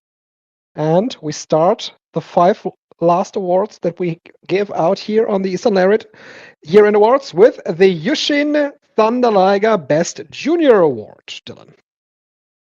All right, here we had a three-way tie for fourth place. Both Jackie Kame and Rita tied, along with Ryoya Tanaka.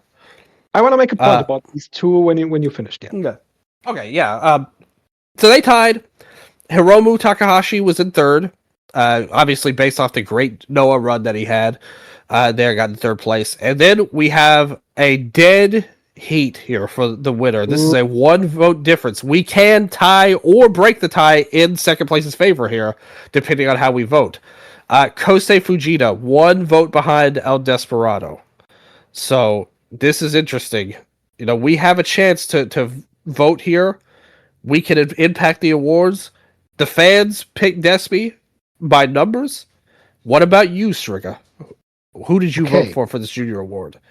So the point I was going to make about Jackie Kama and Rita is that I think Jackie Kama, like I said, Jackie Kama is the glue of most of the multi-man matches that he is in Dragon Gate. And that, in my opinion, puts him slightly ahead of Rita in my votes.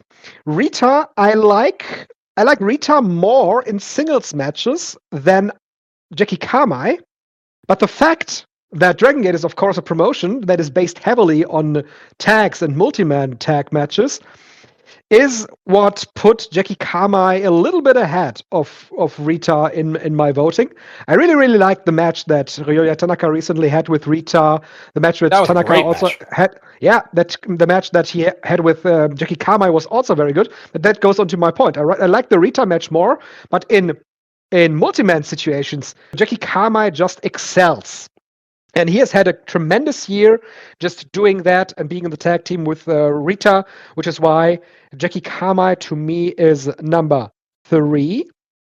Okay. Number 2, just what you just said. Hiromu Takahashi coming off of his great run in Pro Wrestling Noah, not only as the winner of the Junior League, but also as the Junior Champion, heating up the belt for Amakusa to eventually win it on January 1st. That was a great run, and for the first time in quite some time, quite some years, I was really hyped for Hiromu Takahashi matches, So I am not going to break the tie or create a tie, to be more specific.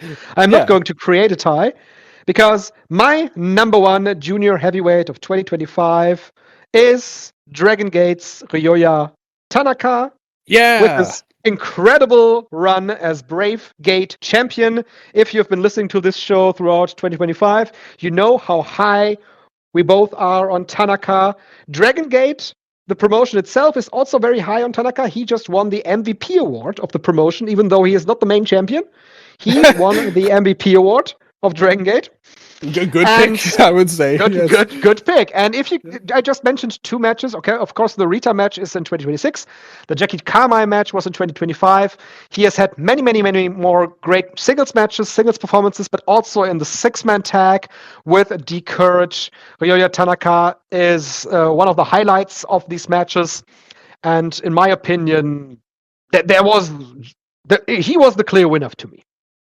I agonized over this. This was one of the hardest picks for me. And all three of my picks were not Despi or Fujita. So Despi will win, I will say. We will not... Sorry, Kosei. But honestly, Kosei is a case where we wanted it to be his year, but it actually wasn't. Like when you look at it. Yeah. And when you look at... Again, if this was the half-year awards 2025, I could live with Kosei Fujita because of the Best of Super Junior. But it is not. And when you look at the second half of the year, he really didn't do a lot. I mean, Despi didn't do a ton in the second half either. Oh, no. It's the curse of the juniors in New Japan. Again, like, you're never going to win in the second half of the year because the G1's going to take up so much, and then it's just like you're on the back burner. And it's tough. I mean, they were the 1 and 2 in the half-year awards, and Despi won the first half, and he won the second half to the voters. But to me, the Dragon Gate players, they all had better years than the two. I would vote for any of the three above them. And that was who I agonized over, was those particular, because I think you articulated that super well. Like, Jackie is great in these multi-mans. And I think that Rita's grown a lot because I think that was kind of his role before, where he was like the flash guy in these matches. Like, he'd have the jaw-dropping spot that stole the show or whatever. And I think Jackie does that now even better and is also a great worker in his own right. Tanaka not only is the greatest worker, but he's been tasked to do the most as well, because the Twin Gates... I'm not saying they were in their golden age or anything before, but, No Hug was a good team. Like, we've seen good stuff in the past year or two with those belts, and they're carrying that lineage. The Courage was a great team. They did a lot of good things. So the belts were on good people and, main players and stuff, and they've done a lot of good with them, don't get me wrong. But Tanaka taking over the Brave Gate, that title was... in flux, pretty much. Like, it was going nowhere for all of these years. You got the nice run, and it was literally in flux for the first 4 months of the year. It was not defended at all. Remember, Yamato was the double champion, and he kept the belt on the shelf until they had that Yaniguchi match. In hindsight, Dylan, that was an atrocious decision. Yeah. And the thing is, when they did it, I had it in mind that, okay, this could be good. Like, they can reset the belt. Because like, the thing is, the belt was still sucked. Like, when he won it, it wasn't where it should have been. It was like the last gasp for Daya getting that amazing match that he had in 2024. Don't get me wrong. Daya and Yamato was a great, great match where he won the belt. But the belt itself was nowhere near main event caliber outside of that one match. So I thought, okay, you can reset this belt a little bit, maybe move some main event players in when they bring it back and kind of rise it up. And then they just like, well, we're going to put the belt on UT, which is great. Like, that was a wonderful wrestler. Yeah, don't get me wrong. Yeah. But those were the same. If you look at that tournament they had where UT won, Those were all the same guys going for the Brave Goat before. Like it was all the same. At the end. So moving on to Tanaka, I felt like they were going to be stuck again, and this title was just going to be where it was, which is good wrestling, usually about 9 or 10 minutes, probably the third match on the show, like type of level. And instead, he's revitalized the belt along with elevating himself in his career. So he kind of did the most. Even though if you talk about pure talent, I actually think Rita is a better wrestler. Like he's the one that stands out to me the most out of everybody. But I think Tanaka accomplished the most, and he had a lot of great matches. And again, there's nothing wrong with tag matches. In my opinion, tag matches should not be penalized compared to singles matches. Like if you're a great tag wrestler, then you're a great wrestler, in my opinion. So I'm not penalizing him for that reason. I'm saying that again, kind of like we said with the improved, Tanaka started at a lower spot and he had to bring it up to new heights. Whereas the Twin Gates were already in a pretty decent spot, and they've continued that run and doing a great job with it. But I think Tanaka's run was the most impressive, so I think that's a great pick. And I really agonize. I think any of those three would be a great pick, but I think your argument for me kind of swayed me. That was the final push I needed. So I agree with you. I'd vote Tanaka too. I was going to vote for Rita, but I think I'll vote for Tanaka too, actually. Which, again, we get outvoted though. At the end of the day, Desperado gets the win here, and we'll see what the future holds for him. We kind of made our points on him at the Dome show, to be honest, like what we thought of his run and how little he has left to do, I would say, in the junior division. But maybe they'll find some way to bring him back. Maybe he'll pull a Hiromu and go to another promotion and be invigorated and do something like that. And that could save him. But King of we'll Freedoms, El Desperado. He'll be in Las Vegas for the Death show, and maybe he'll do some stuff there. But yeah, I gotta say I don't agree with this vote either. Overall, it's not bad. Like it's not like I think it's the tag team I totally disagree with, but this is like I just don't think the evidence is there. And I think another problem is it kind of shows the gap even with us. Like, and I think we dodge it like more than most, like pretty much more than any other show, I would say. But there is a gap between New Japan and the other companies among the viewers, like in terms of popularity. Because I think if all things were equal, more people would agree. I think some people may not have seen any of these guys we're talking about right now in Dragon Gate. I think that might have hurt them overall.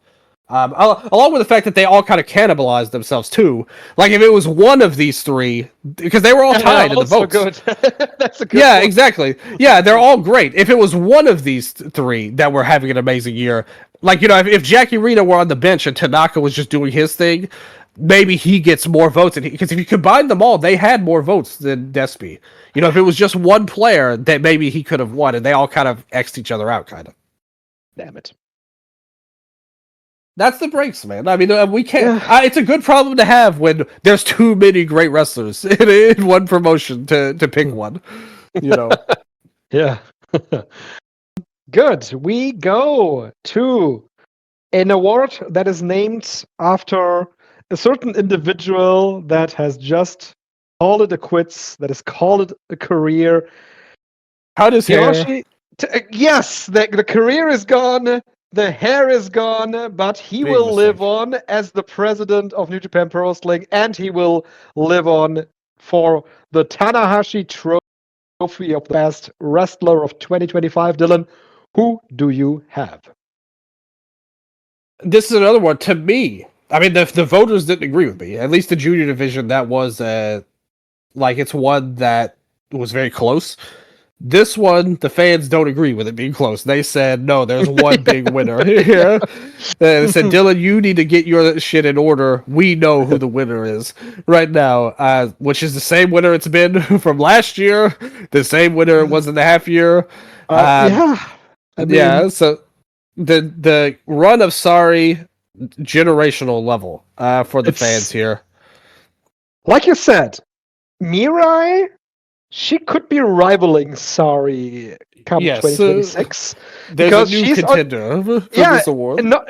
She's on a similar run right now because much like Sari, Mirai just wrestles everywhere that she can. And the thing that she has too that could propel her when we're talking about this award, Tanahashi Trophy, pound for pound wrestler. This is in ring only, not a draw or any of that crap. Like, you could be the lowest level star possible and win this. The thing with Mirai that's going to help her and may give her an edge is that, unlike Sari, Mirai has shown that, I don't know if it's she just doesn't care or she's delusional, maybe, but she does not care about losing. She doesn't feel the need to protect her character too much. She will do jobs. So that's going to help her a lot, whether as someone like Sari has an aura that she kind of has to protect. That is correct. Not that Mirai's not a star, because she is. She's helped a lot of these companies. But she's very unselfish and will not be afraid to job to others. And I think that's going to only help her going forward. Yes. Yeah, but Sorry one. Yeah, long story short. Yeah, and other voters, Takeshita was second. That's interesting. Zach and Tanahashi tied for number 3. Very interesting here. And Maya Iwatani was number 5. I think Tanahashi in this and the MVP, there was like some heartfelt. It's like the feel good vote here. If he could have pulled it out, I mean, he wasn't close in this. Or the other one, really, but it was like a feel-good vote. If he could have won the Tanahashi Trophy as he retired, that would have been awesome. Like, I would have totally backed that, even though I don't really agree that he was the best wrestler in ring. I do think he's got a decent... Like, he had a really good last year. I don't think it was as good as Sari's, I do have to say. No. Let me put it this way. Yeah. Had all Tanahashi matches been so great, like the one he had with Konosuke Takeshita, I probably would have voted for him. Yeah. But most of them were just not. They were good, but few of them were really great. And of course, there's the emotional aspect to it. When you look at when you just look at pure work, Ari's singles matches just stand out. Wherever she goes, whoever she wrestles, her matches stand out. And that is just an incredible accomplishment. Just like you said, she's on a generational run. And not only is the work speaking for itself, the aura also is speaking for itself. Yeah. And the thing is, I really kind of wanted to find somebody else because, again, Sari's kind of like the boring vote this year, I would say. But she's still the right one at the end of the day. Like, she just is. And I think Zach had his best run best year in New Japan this year. In terms of pure in-ring. He did a great job. Takeshita, I think, got super underrated because of the title reign, but if you look at his run from the beginning, he had that match with Ishii and the Dome, which was a level match. He had I thought was one of the best New Japan matches of the year. He's done a lot of great things. He won the belt in an incredible match. Even his match with Evil, like, a lot of people were positive about the match, even if they were down on him with the crowd reaction or whatever. And he's a great worker, so I don't have any problem with these guys. These New Japan guys in the top 5. Goto was right there too. He was just outside the top 5. I thought Kid had a really good case, actually, like Starlight Kid. I thought that if you look at her white belt run, that was one of the better runs in terms of pure match quality up and down. Seahosh, I think, had a great year. Kento is another one. It's always my story with him. It's like, he's somebody that kind of sneaks under the radar. Like, he's so great, we just expect it, and he just kind of lulls us into things. The thing about Kento is that he almost always sleepwalks into his great matches. And that's true too. Rarely does anything out of the quote-unquote ordinary for him. And if he did, I think he would run away with the award. And that's the thing. That's how I always feel about him. Because if you ask me just random day in, October, hey, what do you think about Kento? I'd be like, he's good. Like, he's very charismatic, but I'm not he's not one of my favorites. And then we round up the end of the year, and he's like, "Oh, he's got 35 4-star matches this year." It's like, okay, here's this match of the year match he had with so and so, and he had the best match with this guy, and it's like you said, he lulls us all into not respecting him as much as we probably should at the end of the day. So, great year for him and a great year for these other guys. But yeah, Sari was the right winner. The fans got it right, and no way would I go against that. No, absolutely not. Another shout out goes out to Ryoya Tanaka from my side. Just great same year. Same case that I made for him for the junior heavyweight. He had a great year. I want to make a case for someone that I think did not even get a single vote, if I'm correct. She did. She did get 2 votes. Mio Watanabe. Of course, someone totally. that is very, very near and dear to my heart because I like her a lot. I've been following her for years, and I wanted her to reach the top of TGPW for a long, long time. And on my other show, my German show with Flosh, I made a point that she now basically took the role that Miyu Yamashita had for years and years and years. She now is the end boss of it all. She is on the boss level that Yamashita was on for years and years now. She's taken over the role. And when you look at the work that she has done in 2025, the one match I mentioned with Misuki in September, 8.88 on Cage Match. Against Shoko Nakajima in August, 8.84, tremendous match. Against Shoko Nakajima again in July, 8.75. Against Misuki again in January, 8.58. Against Yuki Aino in October, 8.48. Against Aris Endo in the Princess Cup, 8.40. And then you go down the list and you look at the tag matches that she had and the multi-man matches that she had, where she mostly assists the young talent on the roster and helps them to find their footing in the ring. She has had a tremendous, tremendous year in TGPW. Oh, I totally think she's one of the best workers in Japan. She's in a place, too. What makes her so impressive is she is working in a promotion that doesn't always even emphasize great matches. And she's having to kind of overcome that to wrestle at a level that, like you mentioned with Yamashita for years, in her role, but also her ability as a wrestler, she was the key to that promotion, the glue to the promotion in a lot of ways over these years. And now Watanabe has taken that. And her match quality, her character, because she combines that, the great work, but also the character work as a top tier babyface and extremely likable person. And that's hard to do, to be the boss and also be the most likable character. That's not an easy role to fulfill, but she does it with amazing ability. So if somebody voted for her, I would have no problem with her, actually.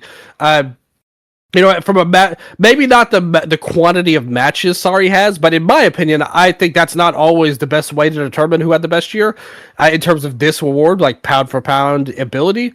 I think that she's shown a lot beyond her matches and kind of some of the stuff you mentioned, and the things she did. Even if someone like an Aino, and even Yuki Arai, who is somebody I have no love for at all in ring, nothing personal against her, but just as a worker.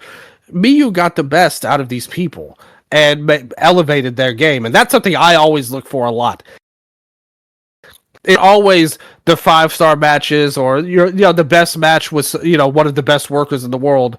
Like, that's cool and all, but what can you do when you face somebody that's not a great worker? Like, how do you wrestle them, and how do you elevate them? And that's something I think someone like Goto, I think, is great at that too. Over the years, when he wrestles people, it wasn't as much this year because he was the champion, but in years past, he's always been able to get the best. And even someone like Kosei, I said it on the 25 and under. It showed me somebody else who had a match that good with Yo in his career. Like, that is the sign of somebody who is a truly great performer, and I think that that's something that can always show. And Sari's done that too. Like, Sari in her 5-star run, she was having the best matches with pretty much everybody. So that really helped her out a lot, overall. So again, Watanabe's great. She gets the most out of her talent around her. I kind of wish, something I think would be good. This is totally a tangent, kind of going where we're going. And I think it wasn't me specifically, but somebody wrote in on the prediction show, and they said this, and I thought it was a great idea. He said that they need to have a turn at Grand Princess, like a major heel turn into I've been saying that for years. That they really need a real heel. Yeah, and it feels like the time for that. Like, like we're at now with Miyu as the champion again, because she's at a state where she is a top player, but also a babyface. She needs a real rival player, like a heel to go after and be her mountain to climb, pretty much on there. And but the thing is, who would that be on this roster besides herself? yeah, like and her turning heel, I don't think would be a good idea at all. I do have to say on there. Although, like that might work actually. Like it would be interesting. I don't know if I would do it, but I do think that would be an interesting case to challenge her. Like, how would she go away from the smiley up girl Miyu Watanabe to a heel character? Like, she's at a good point now to do it, to have a Sari-esque run. Yeah. Like, where she's like, I'm better than all these people. like that's an easy story that is believable to tell, and I think that would be kind of cool if they did that. But I do think another turn would be good too. It's just it's tough to find that person on this roster, and that makes her run again even more impressive. So to me, she's a top tier wrestler and should be nominated and in the conversation for this award. I'm glad that you're thinking about her in the same way like I'm thinking about her, because the way she puts together her matches is, it flips off the page for TGPW, and not only for TGPW but also for Yoshi Wrestling in and of itself. Yeah, absolutely. Yeah, we have 3 more awards left. We always bring in the best moment before we go to the MVP awards, and much like with other awards, there is little change in comparison to the half-year awards. Best moment is still Hiroki Goto winning the IWGP World Heavyweight Championship. And Dylan, by the way, what do you think about the incorporation of the IWGP World title holders into the lineage of the IWGP Heavyweight title now that Yonatsuji has brought back the title? It makes sense. Like, I think that they should have done it that way, to be honest, because at the end of the day, this run is kind of like, I think in 10, 20 years, it'll be kind of a blip on the radar overall, like this run with the belt. But these people were still the world champion of the company at the end of the day, like of their time. Correct. And I think that they should. I think that it should come in. I think it's a good idea. I want them to bring back the old videos before the title matches where they showed all the former champions' faces on the screen. That would really add a lot to the presentation, I would say. So that's very good. And, it's great that Goto gets that recognition. And his win was an unbelievable moment that everybody talked about overall. And this year, I do have to say, for the votes, there was much less variety this year than there was in years past. It was like, okay, this 1 or 2 moments really killed it and stuck with us. And then there was a good amount of votes outside, but it was always like kind of, they were on an island to pick them at the end of the day. And like you said, it was the same as the half-year awards, where Goto was 1 and Tom Nakano's retirement was 2, which that was a great moment, but in my opinion was also kind of bittersweet. Whereas Goto's win was a triumph of humanity, pretty much. Like, and it was, and what I said at the time, it was real. We know that, I think most people, if they have sense, so I would say, would agree that he probably should have been the champion before this moment. And also they didn't want him to be the champion. Like, this would not have happened if Zack didn't fail. Like in a spectacular fashion, to where they basically booked themselves into a corner to where he was the choice. And I still think that he was probably going to lose that belt to Finlay. If things had not taken off. They had set the storyline perfectly to where he would have won the cup and then the belt. But then his run was so successful that they just kept it going until they basically had to take him off with the movie going on there. And, so I think that his run was a triumph of humanity. The stuff with his dad was a great story. Tom Nakano's retirement was a beautiful moment at the end. How they did it, and it broke Sai Kamitani's character, and they kind of used that later on in storylines. But it made her break character, and they had this Beautiful moment at the end of her retirement. And that was great, but again, it was very bittersweet for me. The Hirata KOD cash-in, number 3. Yes. That was interesting. There, and that was a great moment. Don't get me wrong. Like, that was something, again, Yeah. way unexpected. You know, I don't think anybody saw that coming, that he was going to win the freaking belt. And it was another guy that's kind of been on this underrated run for years, and he finally got his moment in the sun to end Peter Pan. So that was a great moment. And then tied for 4th, we had a 3-way tie, which was Iwatani. It's 2 Iwatani moments, too. Iwatani debuting in Marigold. She had that amazing match with Takahashi before Nanae retired. Mm-hmm. That was great. You had Thunder Rock clashing at Grand Destiny. Again, I didn't love that match as much as some people, but it was like my issue with it was that it was kind of like a nostalgia match, like a play the hits type of match between the two, which fits this award. Many would say there, and it was a crazy moment that people might not have expected a year or two ago. And then Satomura's retirement. That was a great moment too. You had the stuff with everybody coming in at the end. She's a legend, somebody that's meant a lot to a lot of people, and had a great retirement run. And I think that it was really well done. I actually kind of preferred Takahashi's retirement, actually, in Marigold, how they did that, because it was like basically a true passing of the torch moment with Aono, whereas this was kind of like, again, it kind of play the hits type of like retirement ceremony, bring back all my old buddies, and we do this one thing, which was cool, don't get me wrong. But I don't know, I thought the Goto one was by far the best. But there were a lot of good moments over the year. Yeah. I'm gonna break the tie for one of these moments that you just mentioned. I'm gonna vote for the Meiko Satomura retirement over Mayu Iwatani. So that brings it up one place. But I also want to vote for Katsuki Hirata of the KOD contract cash-in. I have that on number 3, while I have Meiko Satomura on number 2. But I also have Hiroki Goto winning the title. Oh, yeah, I know. Winning the title on number 1. That was a tremendous moment. We've had many, many more moments over the years. Over this year, with the LIJ goodbye, Osawa wins the GHC title. Mentai Kid retirement got a vote too. That was a good. Very cool moment. Yeah, great show too. Saya Kamitani wins the Tokyo Sports MVP. Tanahashi passes the high fly flow to Yuki Yoshioka. Miku Aono wins the Dream Gate. Yoka returns from injury. 2 votes for him here. And Go Shiozaki. Aono won the Dream Star. The Dream Game. Dream Star. If that had happened. That would have been fun, though, if she did.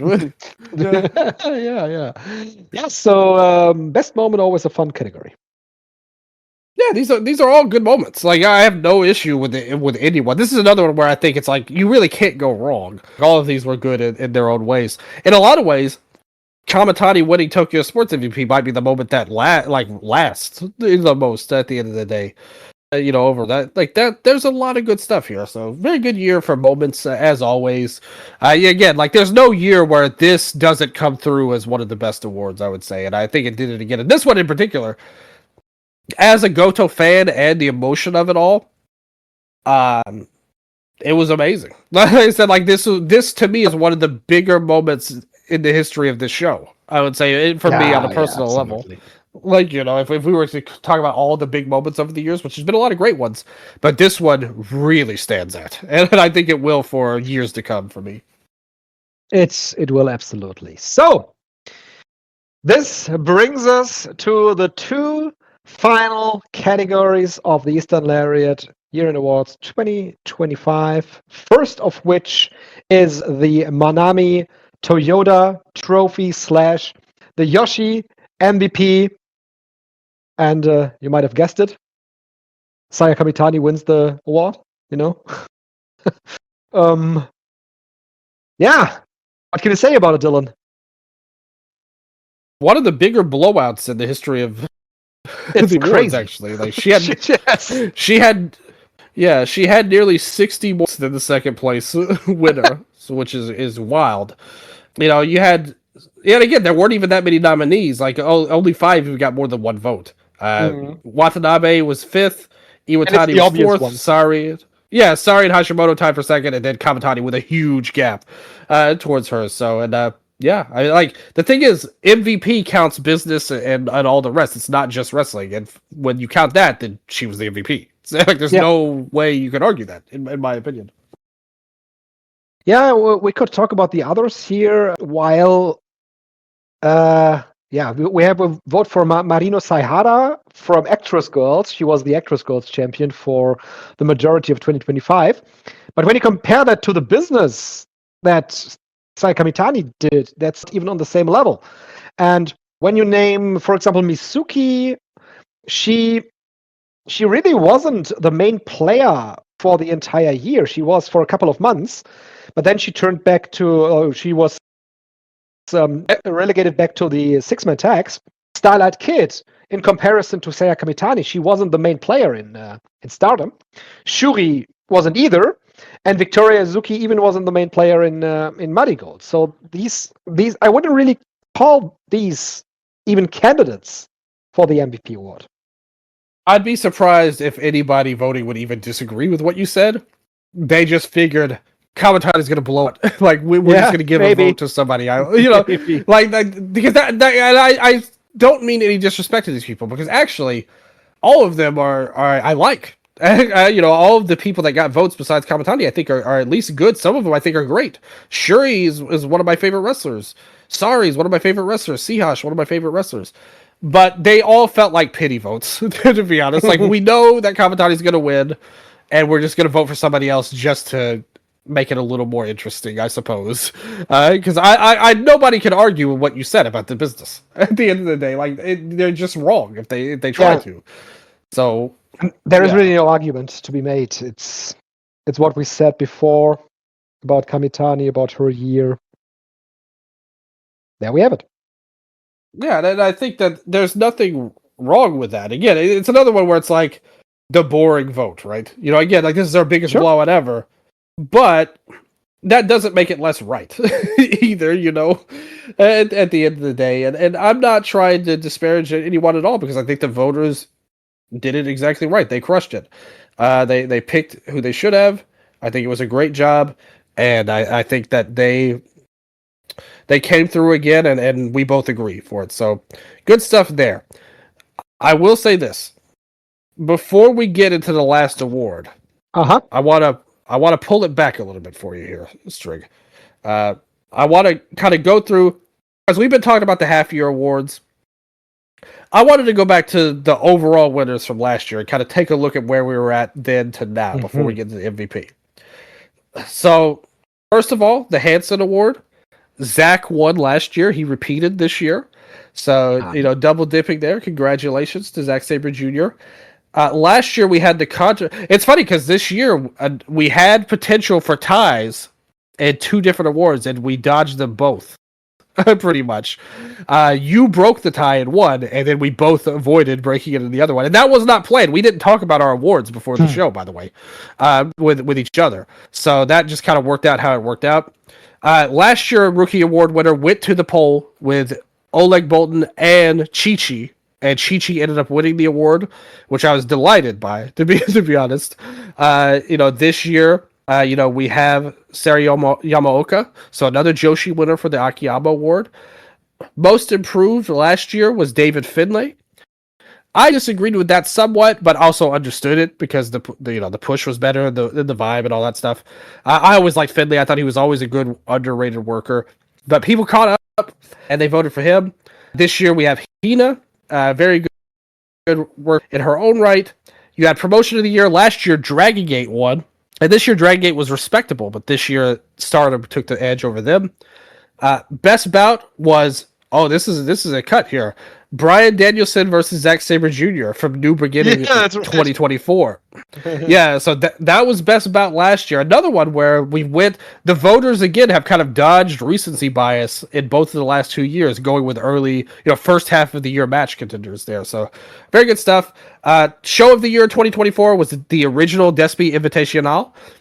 which they kind of rebranded as the Death Pain Invitational this year, and that was like the ultimate vibes type of show. The original Death Pain Invitational. The main thing I remember is Rina Yamashita drunk on commentary. For that, just vibing on there. But it was a vibe show. Last year, the Kawada Taue Award for the tag team was the Saito brothers. They couldn't really win this year because one guy was the champion and the other guy was injured. A lot of it overall.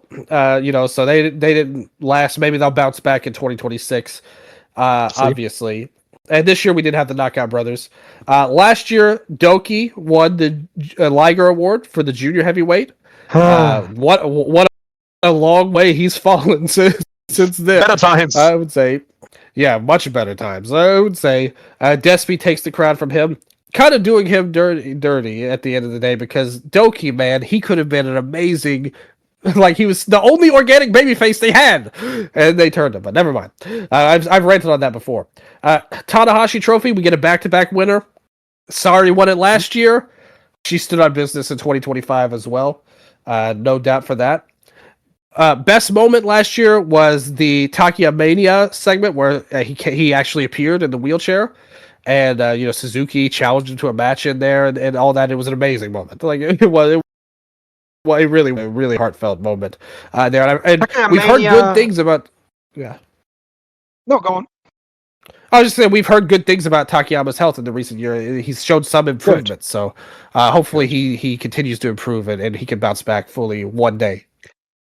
Takaya Mania always is one of the most emotional shows of the entire year because of all the Japanese pro wrestlers coming together and they are not in gimmick. They are just human beings being there for another human being, and that makes this show so special every year.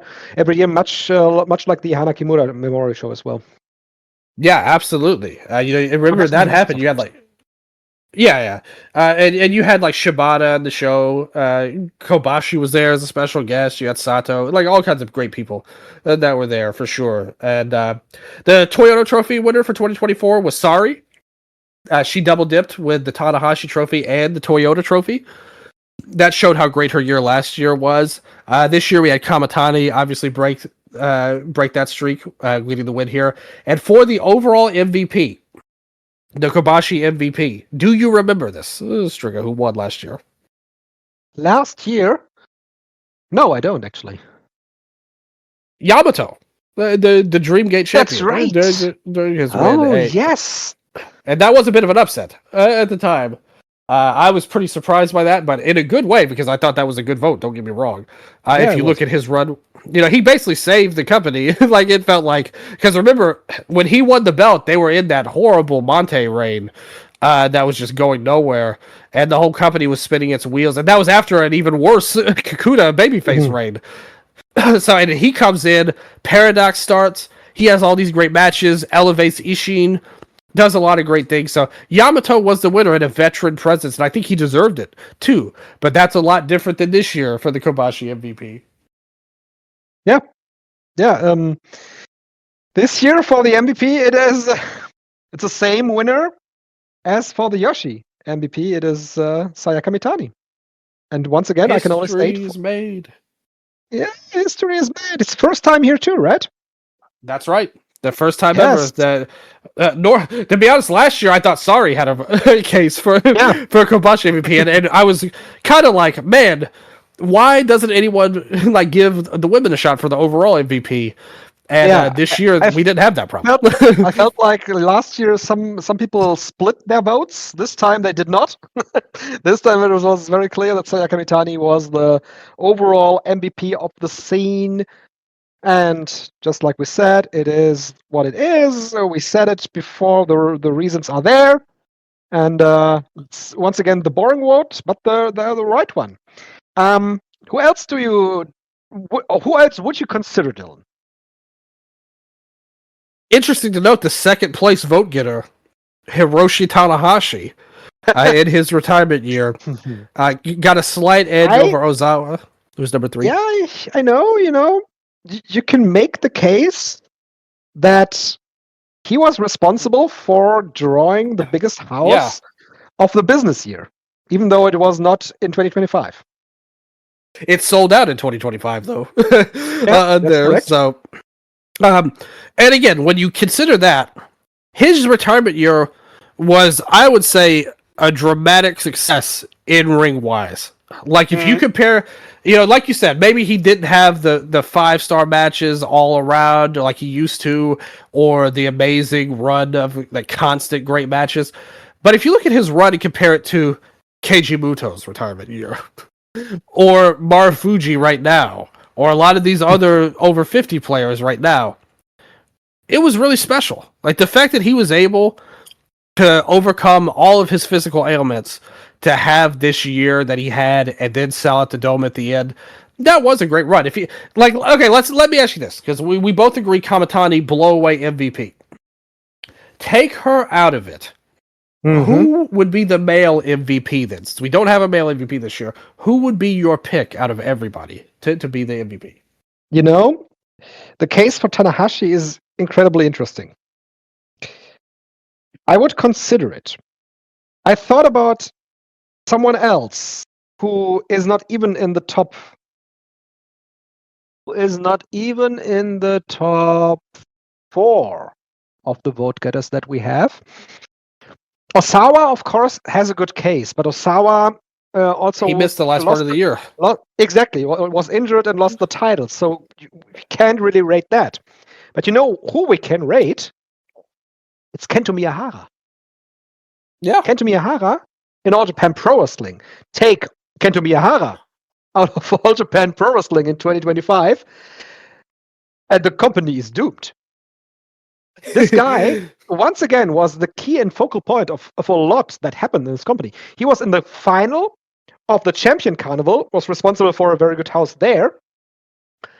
Then he was... they even named the team. The team was called Business Tag with Yuma Aoyagi, which showed you how important this team was for drawing audiences. Then he also was responsible for the best house of the year for All Japan Pro Wrestling. And last year, they had a better overall year. And in spite of this year not being so good, they even had a better house for the last show of the year, where him and Yuma Anzai were in the main event. And the card really didn't support them at all. But it was a tremendous success for All Japan Pro Wrestling. So if it's up to me, Kento Miyahara is a case. All Japan president needs to be slapped for multiple reasons. But one of the ones that I would point to first is, why was Anzai gone those 3 months? Like, why would you do this? What would motivate you to allow this to happen as any kind of president? Like, that was such a, like, that really hurt the company. In all honesty, him being gone those months, and not only that, it coincided with, because I think Jun Saito getting the belt was not a crazy idea. Like when they did it, they were obviously huge draws in their hometown. And they had an end game of the brother versus brother match for the title in June. I get that. I'm fine with it. But after that, the title reign fizzled out, clearly. And that coincided directly when Anzai left. So they really shot themselves in the foot twice with that. And that hurt the company a lot.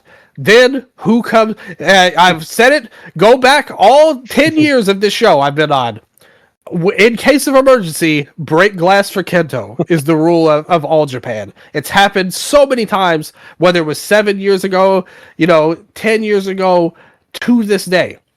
And he swoops in, brings things back up, and now the title and the company has started the year off mostly positive. Like, the fan response have been largely positive to them so far. We'll see if that continues, and I think him being the champion is obviously a huge part of that. So, I think he would be a great pick. The thing is, all of these people are flawed candidates, and I think that is a thing that gives way to Saya. In that Tanahashi, he didn't, his G1 run wasn't what it could have been, being put in those main events. They did it in Tokyo a lot. The fans got burned out. They didn't really support him the way that we wish that they had. Obviously, he did that big sell at the end of the year. Not to say that they don't have positive traits, but I think he was a flawed candidate ultimately. And his match quality, the quantity of great matches were not there compared to a Tall Saya, for example. Ozawa, he had the injury. he had the Team 2000 run, which I didn't like at all, honestly. In ring wise, I think he's way down my list. I do have to say it. It's only getting worse. We saw in January 1st this year. The good thing about Noah this year is that it doesn't even matter that much because they've got Naito now, and that's gonna carry them going forward for a little while. But I think that they need to be focused on keeping him hot this year because we saw when Kaito lost the belt, he also had a tremendous run that everyone loved, and well, some people were doubting on for a while, but they got proven wrong eventually. And but he had a great run. After he lost the belt, that's when it all changed. And are they going to prevent that from happening with this guy again to be their ace? We'll have to see how it goes. But he still missed a lot of time. The work wasn't there. Yes, he helped Noah, but even then, I said it on the half-year show, I think. If you really look at their total number, like, it wasn't that different from the past year. It's just that they were smarter with what venues they ran. They got to own Corkin rather than, like, half sell out bigger venues. And that helped him, of course, and he deserves credit for that.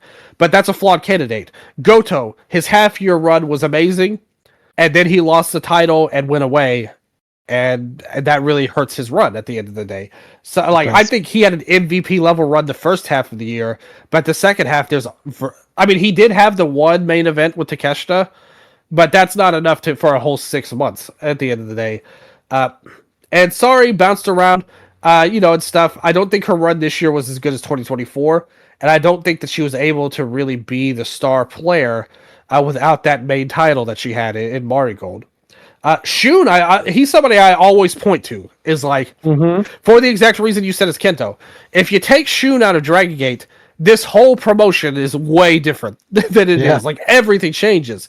And I don't know if there's any other wrestler that has that kind of power over their company, where literally the entire face of the company is different on the hands of one guy. But I don't think in Dragon Gate has a storyline with Shun Skywalker. And isn't that amazing? That's absolutely accurate. And it's crazy when you think about that compared to any other wrestler in wrestling. And so I always do consider him. Like, he's like a default pick for me. He's never won the award, but I think he's always an underrated candidate. All of these male talents are a little bit flawed, but I think your case for Kento was the best one. But we do have to say, Kamitani, you could say boring, you could say carried by business or whatever, but she had a great year. She deserves these wins.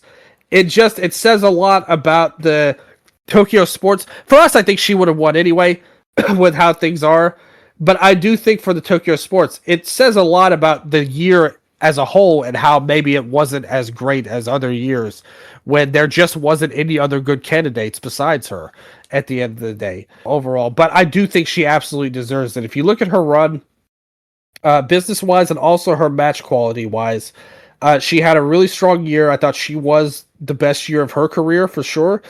And she was somebody that's come a long way, in all honesty. Like, she's somebody I didn't always love in the past when she was at her babyface run.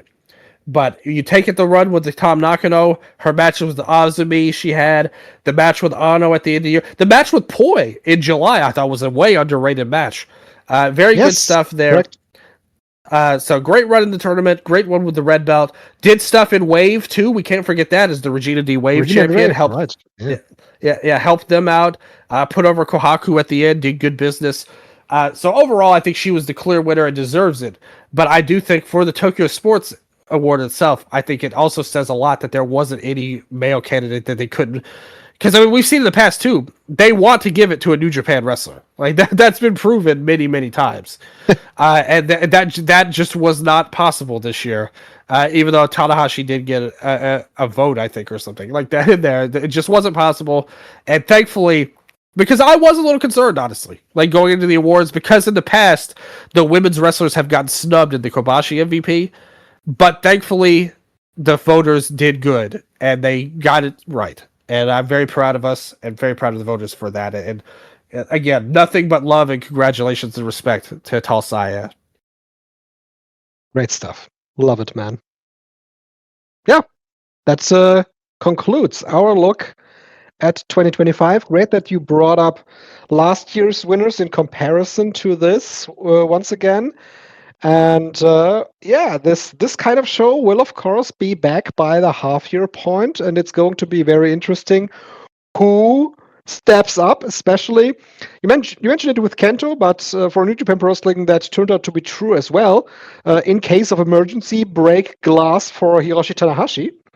And that is off the table for them now, and they have to find something and someone that is their emergency contact in these situations. We'll see about that. I think they're off to a great start with the Suji title run. They are. Good, to be honest. They are. Like it's early, but I think we have to give them credit. They've done a really good job so far. So far, they've done everything right. I have to say, I still think I liked your idea better, though, to bring the belt of Tanahashi giving him the belt at the end there than how they did. I got to give you credit for that. They didn't do everything right, but most stuff, all the Jake stuff is not, and even that's like, remember he cut that promo and he was like, this isn't how it's going to work anymore. You can't just walk out and call for a title shot, and I'm just going to give it out. So even he knows Jake is not world title caliber. But we'll see how it goes. Like I said, they've got it off to a good start. We both love what Mirai's doing so far. She could be a contender for a lot of awards if things keep going how they're going. Again, like kind of just we're really like spitballing now. Do you have any kind of overall? Because you weren't on the prediction show. I don't know anything you think about the year. Do you have any thoughts and maybe predictions going forward about where the main titles are going? Do you think it's going to be a big year for so and so? What's in your crystal ball, Strigga? Yeah, so in Dragon Gate, I think that Yuki Yoshioka will dominate the year as Dream Gate champion. Yeah, me too. I think we will see more of a. We will see the end of Natural Vibes because of Gajadokoro. Yeah, we will see some other groups come together to fight Gajadokoro because the group is so large. In DDT, we will once again see another year of Yuki Ueno goodness on top, both for in-ring and for business. I expect guys like Takeshi Masada to step up big. They have broken up Schadenfreude International. He has gone solo. Probably going to get a push within the company as well. For All Japan Pro Wrestling, I don't really know where they might be going. I think they could elevate a guy like Rising Hayato to heavyweight level this year. Certainly seems like that because they paired him on this fan appreciation show with Go and with Kento. New Japan Pro Wrestling, I expect Yodatsuji to have a good run, but you never know. Who else could be stepping up there is really hard to predict. Given where do you think the Knockout Brothers are at the end of the year? Like, do you think that they're going to have... Is it possible they break somebody off and give Yuto Ice a big run? I think it's possible because of the way this promo is going viral. I think that Yuto might have a real shot at becoming a singles champion this year. Where do you think Aaron Wolf ends up at the end of the year? Like, when we're heading into the Dome next year, where do you think he's going to be at? Yeah, like you said, he's wrapped up in the House of Torture still. He's facing Narita next month. Yes, I expected that because of the smoke and mirrors we can add. So he'll be running through other House of Torture guys and other heels, probably with his Never run. I think he is going to be in a major singles match next year, but not for a title. Okay, if that makes sense. Yeah, because like I said, when they do these main big shows, they want to have a couple of main events that they can run, and one can be for the title, and another one can be a huge special singles match.